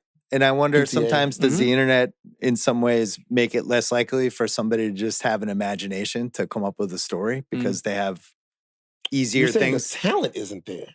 No, I just worry sometimes that there's so many distractions. You think about when people make art, a lot of times it happens because they're bored or they have nothing else to do. And it's like, I guess I'll just write this chapter of this book I was thinking about, or I guess I'll try to make this song, or I guess I'll try to flesh out this movie idea versus like, I'll go on Instagram. That sounds like the old guy, but I do really worry about that. I think that's real to a degree. I don't think I've ever disagreed with one statement more. Let's hear it. But you don't have kids, though. I do. I watch how my kids spend their time versus how I spend my time. I think the idea of making a movie feels so arduous and long, and now you can just get famous on Instagram. You can make smaller jokes. There's smaller shortcuts everywhere sketches now. on TikTok. There's other ways to get your creativity out. I am not saying that kids are not preoccupied with other things right now. Yeah. Two things. One, the idea that people created out of boredom before, to me, just skips over the fact that I don't think that Quentin Tarantino was bored. I think Quentin Tarantino You're misunderstanding bored. But what else was there for him to do? He couldn't. There was no TikTok. No. He was obsessed. But I'm saying but the reason you became obsessed is because you had less to do. That's the why only I thing read you could every do was sports make a book that movie. existed. Now there's like 1,000 other things you could make using digital tools. That doesn't necessarily mean a feature film. But I get everything that you guys are saying. I'm not at all discounting. Hasn't Tarantino himself said if he were alive now, he's like, I would have never made it as a director. I would have been too distracted. Not have been a filmmaker. That's fine. I'm telling you that's right now. That's concerning. I'm telling you, that's fine. I'm telling you right now, I'm in no way conjecturing this. Right now, there are thousands, if not millions of people that want to get their movies made. And they want to get their movies made. And they don't want to get their movies made because they're bored. They want to get their movies made because... You can't weaponize the word bored. I'm telling you, people became passionate about stuff because they had less options for what to do every day. I think you're both right. I mean, I think the thing is that there are still people that have always existed who have an artistic idea burning inside of them, and they're obsessed with the medium that they're supposed to make it for. I have a couple of friends who are younger filmmakers. I have a couple of people I've interviewed on the show and become friendly with over the years who are in their 20s, who I'm like, this person's just born to do it. This is all they've ever cared about, and it doesn't matter that they're Gen Z. They love movies, they worship movies, they have something to say. But there are less than there were because there is more around that you can put that energy into. Yes. Yeah, maybe it's more like distractions than being bored. It's just, I don't know. I wrote a book once because it was like, all right, what am I going to do late at night? I'll just do this. I think video games are an amazing, kind of rejoinder to this. Because the amount of time you can spend just playing video games and going into those worlds. That doesn't mean that people weren't throwing themselves into cinephilia and seeing every movie ever and then still going out and making movies. Well, so that's a bonus. You can watch so many more things now that if that's your passion, you could just be like, I'm going to watch 3 movies, 4 movies today. You know, I think is tainting my opinion of this is well, a lot of people that are trying to get shit made. Well, I've produced some movies, and but that's over there though. That's a separate topic. Well, no, think about this when you're in your car. But when you're in your car driving, and you're at a stoplight, what do? Look at your phone. Right. Yeah. Oh, yeah. What do you do when you shower? You listen to a podcast. The Godfather isn't available. I still watch. But I'm saying, I still I still watch a shit ton of movies. But I think people are distracted way more than they used to be, and back in the day, like your imagination would run rampant because you didn't really have that much else to do. At a stoplight, you just thought about weird shit. Partially, I think that's you right. guys, it could be. I'm telling you right now, like there's a guy, and it's so weird that I haven't emailed him back. So maybe there's a guy that emails me every single day, every day. Now you're just encouraging him. No, I'm gonna eventually get back to him. I gotta watch the movie. He emails me every day about the movie he made, and every email is different.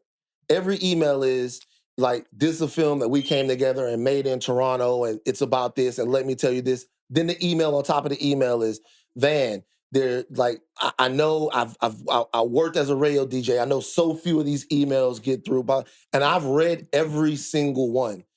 And not to crowd you out, but this dude also emails me. Does he? Yeah. Okay, but that's not about crowding me out. That just shows to me. That just he's shows hustling. me Yeah, he's hustling. How important it is that his thing gets seen. And I get that people are creating all types of things. I get that they are. Yeah. But guys, like, people out here are desperate to get their stories told. But that's no different than 1990. I mean, I'm telling my story every time I get a stack of Blu-rays from the same director out and put them in chronological order and take a photo of them and put them on Instagram. That's me making art. I feel like Tarantino saying that if I were alive now, no way I would have been a director is like the beginning and end of the argument. I love him, but he's a contrarian. I think that's also horseshit. He's trying to fuck. I think he's trying to fuck. Yeah, I actually think about what I've written sports columns if I grew up 40 years later the way people grow up now. You'd be making awesome YouTube videos. I think it would have been completely different, right? The most amazing. I would have done something, but I don't know if it would have been the same thing. And I definitely wouldn't have read all the books I read. But what you did about Game 5 on your pod, if you were not who you are now, you would have found a way to do it in a different venue in that way, because that's the most consumable way. That's the other thing, is that it's about wanting to be seen, like wanting your stuff to be seen. By the way people consume stuff Everybody wants to be understood now, and everyone feels like they can be understood because we have this, right? It's harder to make a movie. It takes a year, 5 years. It takes $1 million, $10 million. I will tell you this: it's harder to make a movie, but there's also no substitute for it. Oh, I agree with you. I agree with that. And so it's definitely harder. It's definitely harder to make a film. But there's also no substitute for it. There is some kid. As much as we're talking about, we're leaving out one portion of it, which is inspiration. There is somebody that went and they watched Sinners and they sat down. Right. And they were, however old they were, and they saw the medium that was on the screen telling a specific story in a way that you can only tell it up there. You, as much as you would want to do it you can't, the only way you can do it is if you take the cinematography, the action, the direction, the scope, all of that. 10 million people watch Ryan Coogler talk about the way you should watch and shoot the movie. There is an interest for the art of storytelling, the relationship that you have between you and the screen, that to me, I see it all the time. Like all the time. Like people, like shorts, all of that stuff, all the time. I think it's still very, very valuable. And I just hope that we agree with you. I know, but what I'm saying is I hope that there's an ecosystem that nurtures that for the next group of people. But then you got to remember the part that Ryan Coogler didn't just fall out of bed and make Sinners. Like that's like a 15-year journey. Exactly. That includes Fruitvale Station and somebody letting him do that and him fighting to make it. You don't. My entire point is you got to support it at the beginning. You do not get to Sinners unless there is Fruitvale Station. Yeah. You do. Ryan, when I went to the LA screening of Sinners, Ryan Coogler talked about why Omar Benson Miller is in the movie. Omar Benson Miller is in the movie because Ryan Coogler went to a screening when he was still a film student of Miracle at St. Anna. And he saw Omar Benson Miller in Miracle at St. Anna. And after that, congratulated him and said, one day we're going to do a movie together. And then years and years after he's gotten the opportunity to make his movie, taken that opportunity and made the most out of it, he goes back and he casts that guy that was in that thing that he liked like almost a decade before. That journey is how you get Sinners. But the problem is Coogler's one of the most talented filmmakers we had in the last 20 years. They all can't be good. That's like, no, but he's like, That's like saying, why can't we have another Shea Gilgeous-Alexander? Like, it's like I think people are always going to watch movies and be inspired and say, I want to make a movie. That's always been there, always will be there. It's just a little bit easier now, I feel like, to try for 3 years and then go, I'm just going to start a YouTube channel instead. I'm going to start a podcast. What if I go the TikTok route? What if I express myself in a different way? This whole conversation is blowing my mind. Of course, Shea Gilgeous, you don't wake up to be Shea Gilgeous-Alexander, right? No, but he worked his ass off. He had to pick the basketball up. Yeah. Somebody had to nurture it. Somebody had to give him the opportunity to play. There had to be a game for him to play. There had to be a team that was like, hey, we'll take you and you will play. I'll tell you something else about him. That actually makes my point. He is Canadian. 15, 20 years ago. He is? He is. I don't know if you guys know this. 15, 20 years ago, him being Canadian would have meant that there was not enough basketball culture where he was for him to, number one, see a game that he loved, participate in a game that he loved, and have the infrastructure that he needed to work to get to 10,000 hours to get great at the game that he loved. So the fact that he, as an international player, or Wemby, or whomever else all of these guys are, it shows that sport is still evolving, where people get opportunities. I guess where we disagree is, I think this infrastructure has been here the whole time. We've had since Sundance, and there's been the film school boom happen in the 90s. This has been 35 years of people kind of knowing. I don't even think there's that much disagreement going on here. That's what I was going to say. We're not actually arguing. I do think what's too. interesting about it, though, is that we're talking on the Monday after the lowest box office performance weekend since the 90s. And one of the reasons why that happened is because Friday was Halloween, which is unusual, and the studios were afraid to release a new movie on Halloween. So there were no new releases over the weekend. And they were banking on the Colleen Hoover adaptation having a good carryover from the previous weekend. And it's something that's been happening a lot, obviously, in part because there were strikes a couple of years ago, but also just this past year, there are just weekends where no movies come out. Well, that goes to there are these big directors that these studios are rallying around. But and then it feels everything now else, like there's like 10 Spike weekends each year where it's like the Nolan weekend, the Spielberg weekend, the Coogler weekend, and then everything in between is just dead. This has been my big point in the last 5 years. It's just that the eventization is not going anywhere. Movies like that will continue to happen. Cooglers will come up through the system. The floor is falling out. The Andrew Davis, the guy who's like, goddamn, every Andrew Davis movie is really good, but you never knew Andrew Davis's name. He made the fucking Fugitive. He made Under Siege. He made The Package. Every time you watch an Andrew Davis movie, you're like, Out for Justice, like, this movie's going to be good. I fuck with it. But he wasn't famous. Like, that is the thing specifically that is going to me. What was the guy that made the Dallas Connection? You guys never saw that. Anyway. But I used to like Andrew, whatever. I used to like his movies too. But this is what I'll say about this. You're right. That's why my thing is intentionality, always. It's intentionality. Not whether or not you're going to get a director. It's like I always used to tell celebrities that would be mad that they were getting their asses kicked by TMZ. They would be like, Van, I don't have any allies in the office. I'd be like, why don't you make one? Like, if you want an ally in the office, if you want somebody in the office that cares about your story, why don't you make one? Why don't you be intentional about what it is that you want to exist? And if you want an ecosystem for up-and-coming movie makers that are going to undergird, I keep using that word, the next generation of films, why don't you be intentional about it? Now, I will say this. I think that other artists do this. I do. I think that other artists reach back and put people on all the time. Mm-hmm. Be intentional about the fact that there's talent to be found and cultivated and developed over the course, and that these stories that are about the changing landscape of society, that, you know what I would want to watch? I want to watch the movie about the kid that's so bored that he starts making TikToks, and I want to see these stories. I care about their perspective. There's a great movie came out last year called Dee Dee by this guy, Sean Wong, and he was a kid who was in like 8th grade trying to make friends and a little detached, growing up in, I want to say it was Central California. I think it's the Bay. In the Bay. Sacramento, maybe even. And Fremont. Yeah. And YouTube is just getting going. And he starts basically like trying to make friends by making skate videos, having his own YouTube account that have like pranks on it, trying to find his way. And it's a nostalgic movie, but like, I'm sure, I know how we've talked about it before. Like, I know that is a movie that resonates with people because it's the actual experience that you're describing.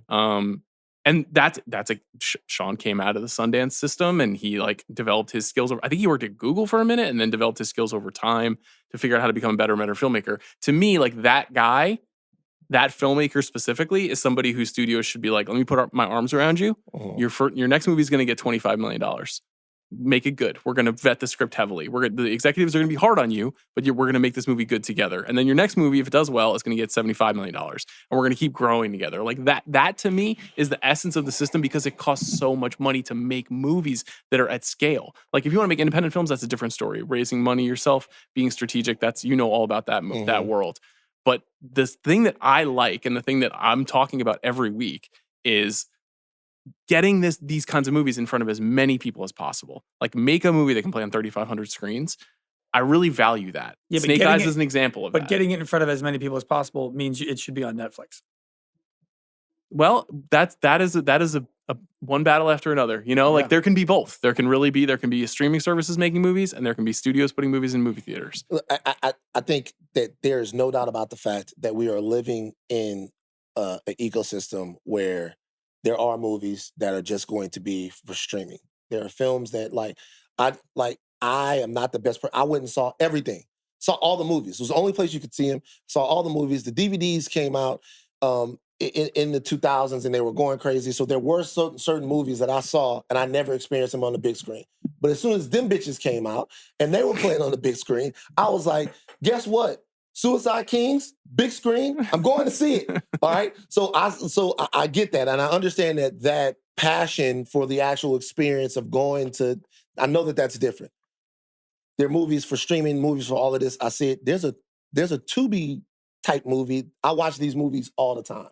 I watch these Tubi movies that are set in New Orleans. I just want to see what people are talking about and what they're trying to say. I watch these movies all the time, right?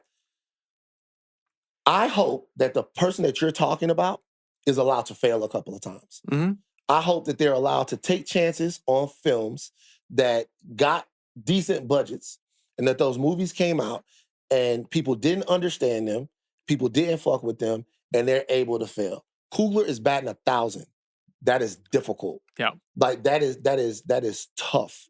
I just hope that some of these people that have this artistic sensibility, like Spike. Some of Spike's movies, at the beginning, Spike was on a run. But then Spike would take chances and he would make films that weren't for everyone, right? But I feel like we're more enriched if there is a gigantic gumbo of creators and people that are allowed to create and have their say. That has to be nurtured intentionally. You have to want more people to have the opportunity to get their stories out. And you have to, I mean, I don't know. I just don't buy it. I just don't. I think it's like gobbledygook. Like, oh yeah, we got to have everybody tell stories. Like telling stories is hard. Putting the time in day after day to make something good, to like learn how to be good at something. I think some people want to take the shortcuts. And they don't understand what kind of process it is. I get it. I think it's just really hard to make good shit. It's not as easy as, I want to make a movie. Oh, here's my movie. No. The whole thing is like, this is a fucking process. It takes years and years and years and years to become even decent at something. Yeah. And I really wonder sometimes if people realize that. That's the number one question I get asked all the time. How do I do this? How do I do this? And it's like, all right, you want to be a writer. What are your favorite books? Well, what do you mean? What are your favorite books? What book have you read the most? What do you mean read the most? Like read a lot of times? Yeah. Have you read a book like 20 times and studied every page from it? I really think sometimes that people want to just get to the end without remembering, like, there's a whole journey to get to the end. Do you understand that that's not what I'm talking about, right? No, I know, but I'm telling you, that's where I'm coming from with like being bored, the shortcuts, the whole thing. It's like, this is really hard. Right. And I wonder sometimes if people realize that. So I was thinking about this a little bit when you were talking about coaching people up in the TMZ office. Because the other thing is like, you guys have both worked really hard, but you're also incredibly talented and charismatic. And there's also just like some people just got it. You know, there is a just got it factor to some of this. Right. That like sometimes the person who just got it isn't nurtured or taken care of or doesn't have an opportunity. There's no denying that.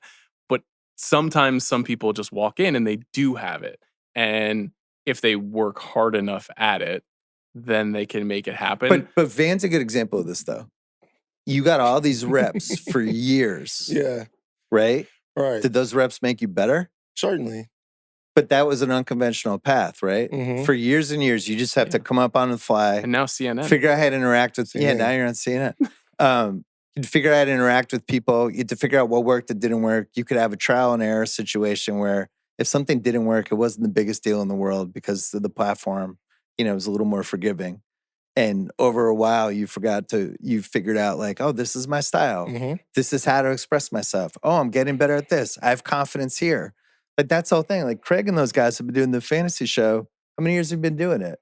5. Like if you went back and listened to the first year of the show, would you be fired up to listen to it? You'd be like, oh my God, we sucked at this. Why were we so bad at this?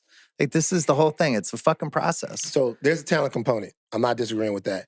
I think about when you talk about like me at TMZ, I wrote my way on to the TMZ tour. Yeah. Tiffany Drucker, shout out to her. She was a production coordinator at TMZ. They were looking for tour guides. I sent in my resume, but the cover sheet of my resume, I wrote something funny, right? And when she got it, she's like, I had to interview you even though we'd stopped because of what was on there, right? Then I get on there and I get on the tour bus and I mean, everybody else would do the tour. Me and Kalika would run the tour after the tour bus. We would get in the car and run the tour bus around town. Like in the car, we would drive and run the tour bus around town and I would stop and do my whole thing. So when Harvey came on to take the tour, he saw it and went, "Hey, why don't you come into the studio and do it?" And then boom, it kind of starts. I started there in April. By June, I was on TV every day. I'm not saying that I'm not naturally charismatic, unbelievably handsome and tall and beautiful. Didn't say any of those things. I'm not saying that, but what I'm saying is that there was an opportunity given to me.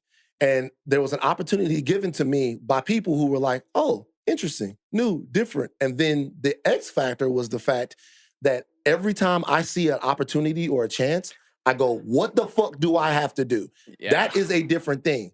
However, in this, where there are millions of dollars at play, there is sometimes some people that need to be able to look at somebody and see people and go, there's something there. What can we get out of it? Talent capitalization.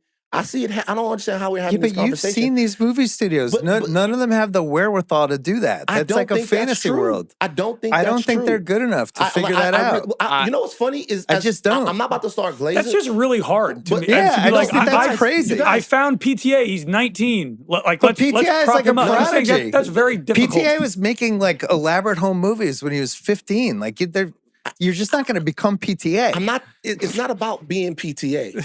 Because it doesn't matter if there's only going to be one PTA or two PTAs per generation.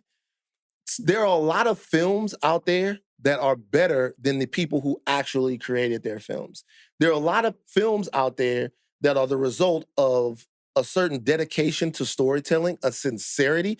There are people that made the story of their life and couldn't make the story of anything else, right? There are all kinds of situations out there where that exists. Rap phenomenon. Your first album is your best. Why? Because it's all in your whole life story. It's your whole life story. What I am saying is there is a portion of this that in order to, whatever it is that we're talking about, that if you want the next great anything, you have to invest into it. The NBA right now is in Africa, and they're investing money into Africa. And what you are seeing is a return on that investment. It's a return on talent that was overlooked. You can almost do this in any sport. If it is the Dominican Republic in baseball, right? You see a bunch of people who have a passion for something. They're using milk cartons as gloves. What if you gave them a real glove? What if you gave them a real bat? What if you took somebody that was 13, allegedly, and then you brought them to the Dodgers training facility and you gave them what they need? After a certain point, would you get an all-star out of it? Not everybody will be an all-star, hence the movie Sugar. Great movie. Very good. Not everybody would be an all-star, but you would get more all-stars than you would get if you didn't do it. Like you would get more. I just think creating shit is different than being good at basketball. It's the exact same thing. I disagree. Because somebody who's creating something, it's the sum of a lot of the experiences they've had in life. But there's also it's like technical expertise work that goes ethic into piece. It's the stuff they've watched.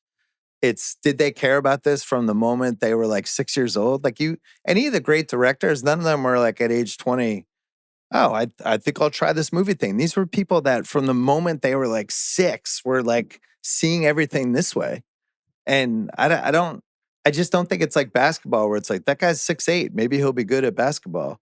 Like that, some of it has to come from you. Like when you say like we need more stories, like, yeah, we do need more stories, but then that's got to come from the people and they have to care about the stories they're telling and the experiences they have. And by the way, you have to learn from all the content that we have out there. Like there's a lot that goes into it, I think. This is one of the great everybody's right conversations I've ever had. I don't really disagree with anything anyone is saying. I do think that movies are going to continue to be a little bit smaller as a business. It's not going to get bigger again. And we got like I've been getting my head around that for the last couple of years. Yeah. And so to me, the thing that I value the most, you could see it in how I try to book interviews on the big picture. The two kinds of interviews I'm trying to get are the filmmakers I really love or who have made a big movie and first-time directors. That's the two categories I'm looking for. Who is a new voice this year? The most recent ones, Ava Victor, who made Sorry Baby, and Alex Russell, who made Lurker. Two really cool debuts that I thought were really, really interesting. Talk to them, figure out what gets them excited, what's inside of them, what's the thing that motivates them to do this, and then how did they do it? I always ask them, like, how'd you raise the money to do this? Lady was like that. She had a really unconventional background. Yeah, like an online comedian who is like making YouTube videos, but there's more and more people that are coming out of that background that are trying to get into this work because they love movies. Like that's what you find out invariably is ultimately they do love movies. But then there's like, there's still 180 people who are master filmmakers who I'm always interested and curious to talk to, and I hope that they continue to get as much money as possible. But it's that thing in the middle that I'm talking about is the thing that is not really there anymore. And it doesn't even really matter what your background is. Like you used to be like you white guy, you got a leg up. You're going to be able to get a $75 million movie made because it's got Steven Seagal in it. That whole part of the world just kind of feels gone. Like Caught Stealing was treated like a miracle that it happened because Aronofsky was like, yeah, I'll make like a shit-eating New York crime movie and they'll put it on 1 million screens because we got Austin Butler. That was like the weirdest thing that happened in movies this year. And it didn't really do that well. So I think that there is like a much more global thing going on. Maybe it's boredom and a lack of motivation. Maybe it's a lack of opportunity. I don't think it's a lack of motivation. I just think there's way more distractions than there used to be. There's too many things pulling people in different directions. How many times do you think Ben has gone to the movie theater this year? Probably 5. Do you know what they would be? The biggest ones to go to, and a couple horror movies. I think his generation, horror movies seem to be the things that have a lot of life right now with like the under 25s. Like you got to see this in the theater. It's scarier that way. Whereas comedies feel like they're just dead. Nobody's like, you got to see this comedy in the theater. It's so fun to be around all these people laughing. No. That hasn't really happened anymore. Like that, even remember when like The Hangover came out or there's something about Mary, you're like, I got to see this in the theater. Everybody loves this. And now it's like, oh, I'll just stream it with my girlfriend or whatever. I think even some of the streaming stuff, they haven't really figured out how to. I mean, we can't really agree on what makes us laugh anymore, what you're supposed to be laughing at. I think that's the other problem. Maybe that might come back though. I haven't watched I Love LA yet, but to me, Rachel Sennett is like a prime example of this, where it's like 30 years ago, she would have been a movie star. They would have been building movies around her for a decade, trying to make it happen. They would have forced her down our throat. And now, after a couple of movies, she's got a TV show on HBO. So I think there are a lot of ways to say what you want to say, and sometimes you don't even have to put it in a story. You just say it on Twitter and all of that stuff. I think there are a group of people, a group of creators that will feel like they'll feel constrained by the limits of 2 minutes to tell their story. Yeah. They will feel constrained by the limit of what the reels can do to tell their story. And there is, until this changes, and maybe it will, one thing I'll give the movie industry credit for is that they've maintained the prestige of what it means to be an important filmmaker. And in all of these different disciplines. Still the highest achievement. Like, of all of these different disciplines, prestige is very important. Certainly. It is meaningful. You are taken seriously. You are lauded. You are looked at in a specific way when you are a good, important filmmaker. That's changing in a lot of other disciplines. I think in music, that's changing a little bit. I think that's, but in film right now, if you can make a movie that literally gets people out of themselves, like we still revel when we talk about Denny, when we talk about PTA, when we talk about all of these, we're still waiting for the next one. That has not gone away. I think people will chase the importance and the prestige and what it means to tell stories. But I also think this.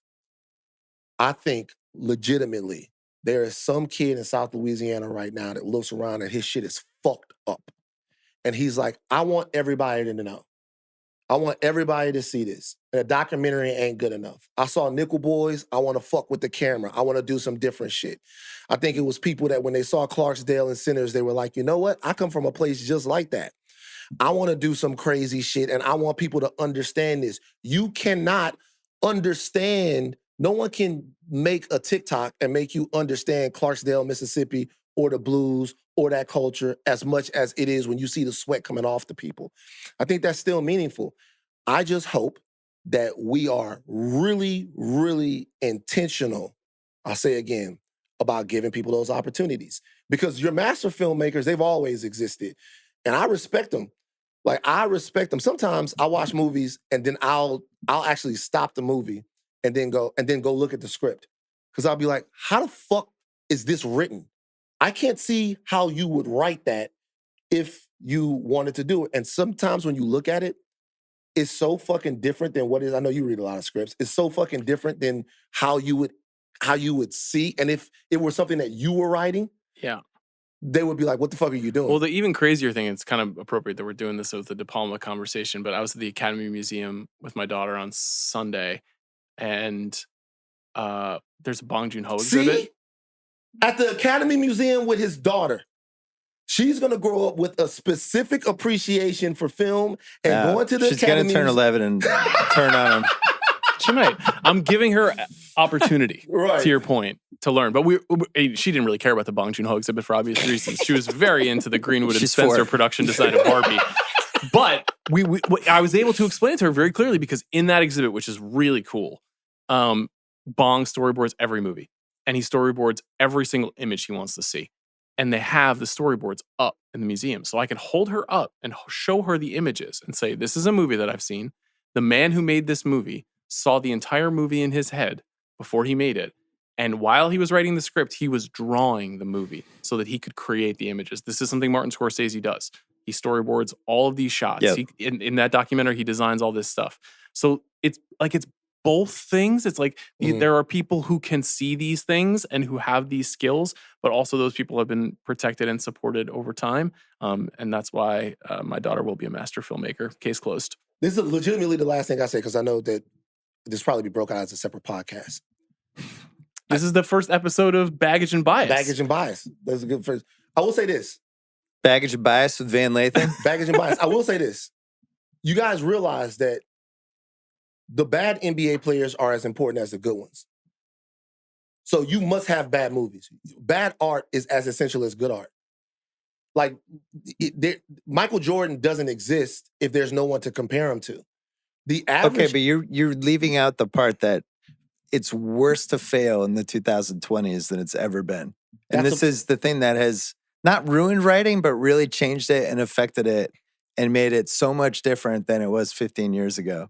And why the essay writing and features and everything seems so much more, there's a sameness and a blandness to it that just wasn't there when we were doing Grantland. Because people didn't care if they took a big swing. Now, everyone is always worried about getting filleted on the internet about whatever. Yeah. It's why I think there's no Nick Cages right now, because Nick Cage's like authentic, weird self would get destroyed in a movie now. But you almost can't speak about this because you feed off the heat. You're like fucking Razor Ramon. You're like, yeah, give it to me. But these are the TMZ reps. Right. It's like... You developed your thick skin. It callops me over.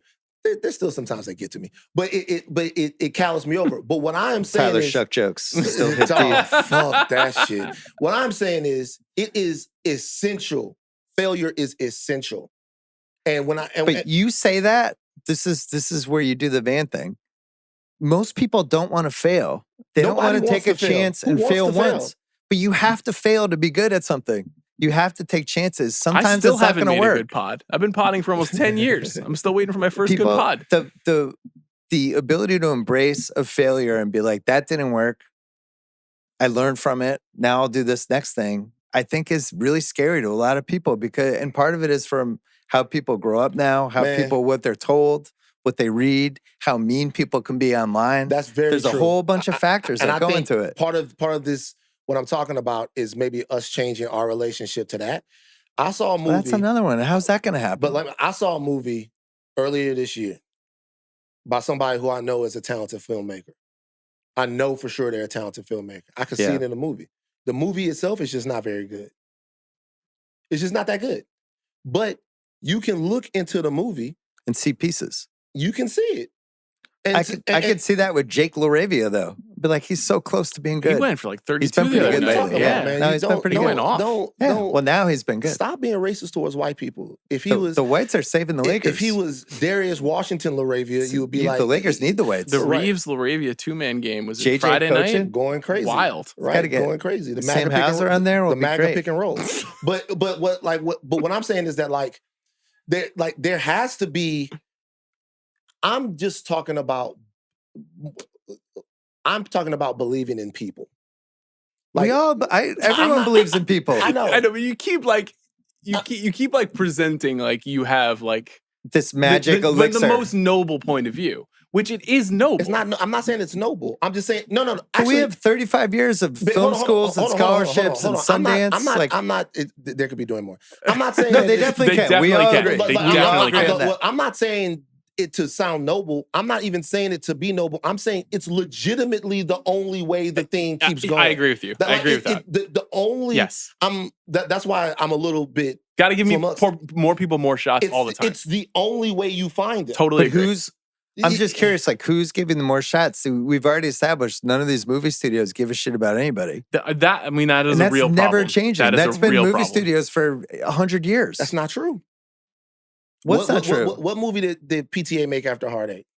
You made Boogie Nights. How difficult of a sell do you know why they did Boogie Nights? Because they thought it was going to make money. That's why they greenlight every movie. They definitely thought it was going to make money, but also it was just a cool fucking idea. Because the guy was a fucking prodigy. I understand, but there's so many films though. Very specific time. Indie films are taking off. Yeah. Mike DeLuca really wanted to work. The Weinstein era was all of the independent. Everyone's looking for young filmmakers. And it was by the way, moment in time. As we give. That can happen again.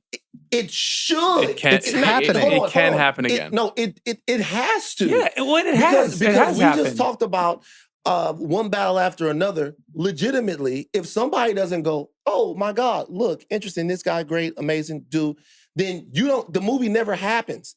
And by the way, not only does the movie never happen, but you then get You can't mention PTA though. That's like saying Giannis is great. We got to find more people from Greece. Like PTA is like a generational prodigy. What do you mean? It's like saying Giannis is great. He's literally named the Freak. Right. But do you PTA is the Freak. But do you understand what I'm saying though? PTA was making 8mm 90-minute movies when he was 15. So think about this though. What is Giannis? Giannis is a physical freak, but he's also the eventuality of with an amazing work ethic. Just let me get it out. I see what Van is. He's also the eventuality. Investing in Europe. Spreading the game around the country. So Giannis did not just happen because of an individualistic set of circumstances. That's part of the reason why he is who he is. But in 1986, there would have been a Giannis who would have never made the NBA. For sure. Because we weren't there yet. This is another way of thinking about this. You've both made a good point, which is that also movies have just become internationally democratized in a way. And there are many of the biggest movies of the year not made in America anymore. We thought of America as the absolute hub of movie making. That's the really sad part of this. But Asia makes so many of the most popular films around the world. European cinema is still pretty strong, not as strong as it used to be, but still pretty strong. You know, there's obviously African cinema, South American cinema. Like these are things we don't watch. Bollywood is massive right now. Mm-hmm. We're watching anime coming out of Japan is enormous, even in this country. Mm-hmm. So it is kind of like what happened in the NBA like 20 years ago, where it was like, oh wow, the All-Star game is actually 40% European, and it's going to increasingly be moving in that direction. NBA this year, it's going to be all Europeans. It looks like. I'll tell you this. So I've been working on, I think I'm going to do a podcast, and I thought I was going to already do it, but as you know, I feel like sports movies. That's been my favorite thing to write about. What? I was going to do the 20 best sports movies of this century. Okay. So I've been kind of watching them on the side, and we've done some Happy Gilmore 2 number one. So I really love The Way Back with Affleck. Me too. I think that's a great movie. And I think that's probably my favorite sports movie this decade. But anyway, I was watching in the last week, and then the movie ends, and it's like directed by Gavin O'Connor, written by Brad Inglesby. And it's like, well, that's why that movie's good. Yeah. Yeah. And Affleck, by the way, is probably the best he's ever been in a movie in that movie. But it's also the pedigree of the writing that he had and the person who directed it, who is a fucking artist. Yep. And you need all of these different pieces to have a good movie. And it, Did you see? I think that's. I mean, this is no disrespect to what's Gavin the- O'Connor, whose movies I love, but the next movie that Gavin O'Connor made also starred Ben Affleck, and it was The Accountant 2. And Yeah. The Accountant isn't very good. Like, No. The Accountant 2 isn't very good. And that movie was made because I refuse to watch it it. needed to Fuck get you. made because it would further people's I haven't careers seen and it. be good for the studios. And it's like, I legitimately think Gavin O'Connor is a gifted artist, but that is actually a testimony to how fucked up everything is right Hey, now. what's the Robot Lady movie that they came? Companion. Did you see that? Yeah. Did you like it? I really like the performance by the lead. Okay. Sophie Thatcher. Okay. Yeah. She's terrific. I Yeah. think she's really good. I think she's really great. I didn't too. really like the movie, and I would never want to watch it again. Are you Not out on only- Jack Quaid? Not No. not only did I like it, I loved it. Yeah. It like I loved I liked it a lot. I loved the movie. I thought it was fantastic. Robot Lady, everybody robots. We don't know who the robots are. Very cool. All set in one place. All of that. Remember, I watch movies. Remember Worth Winning with Mark Harmon? Have you ever Sure, seen that? yeah. Remember that? Mark Harmon trying to. You always pull this move. You just say in a movie from some 30 years ago, and you're like, remember that movie? That was good. And it often it was. But it's a totally unimportant movie. That's my thing. Right. My thing is, it's like Worth Winning with Mark Harmon, where Mark Harmon plays a handsome weatherman who is trying to figure out, I think, what lady to marry or something. Like, it's a totally unimportant movie. I get that The Way Back is like one of the best sports movies, and they had all of these guys behind it.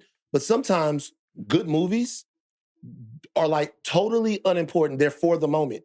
Yeah. They're films to be consumed and ideas that people had. So there does not have to be a murderer's row of creators behind every film. Do you think there should be a movie about gooner culture? Yeah.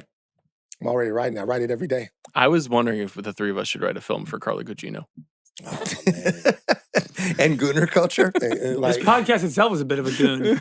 yeah. It really is. Anyway, We should have invited people to a theater, all gotten together.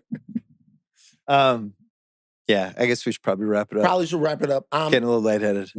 me too. I need something to eat. But the last thing I'll say is, y'all talking all of this, y'all do this every day. Do what every day? Every day I see people that used to be a fucking PA or an intern or the producer or all of that shit. Every day I see talent developed at the Ringer. Every day I see capitalization of Here people. comes the glaze. Who, it's not glaze.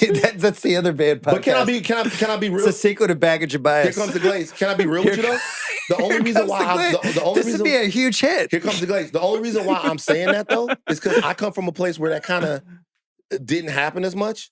I'm blown away with the young people that we have at the Ringer and how and like how they do it. And so I can't believe you. I can't believe you.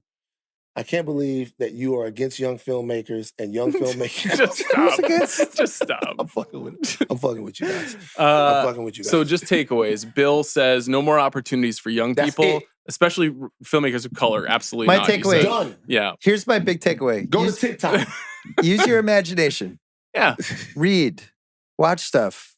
Sit at a stoplight and just look around at the lights. Yeah. Buy physical media if you can afford it. Buy physical media. Buy the Learn Mac. from the best people. Watch the Mac. By the through Mac. True Best Romance. being Yeah. subjective, but yeah. Watch Jake LaRavia. Don't doom scroll. See how he worked hard to get where he is today, even No as a doom white scrolling. American. Is he American, Jake LaRavia? I think he is. Okay. And by the way, now we have to respond to that guy and You put do. faith you into gotta his movie. respond. I've read every email. Tell him I've read them too, but I won't be responding. Yeah, I know. 'Cause sometimes you can't, but I've read every email. It's secretly I gotta me. respond. It's my script. Is it you? All right, that's it for the podcast. Thanks to Sheil. Thanks to Van. Thanks to Sean. Thanks to Gao and Eduardo as well. I'm going to be back on Thursday at some point with the third podcast of the week, and new rewatchables coming on Monday. So I will see you on Thursday. Must be 21 plus and present in select states for Kansas in affiliation with Kansas Star Casino, or 18 plus and present in DC, Kentucky, or Wyoming. Gambling problem? Call 1-800-GAMBLER or visit rg-help.com. Call 888-789-7777 or visit ccpg.org/chat in Connecticut or mdgamblinghelp.org in Maryland. Hope is here. Visit gamblinghelplinema.org or call 800-327-5050 for 24/7 support in Massachusetts, or call 877-8-HOPE-NY or text HOPE-NY in New York.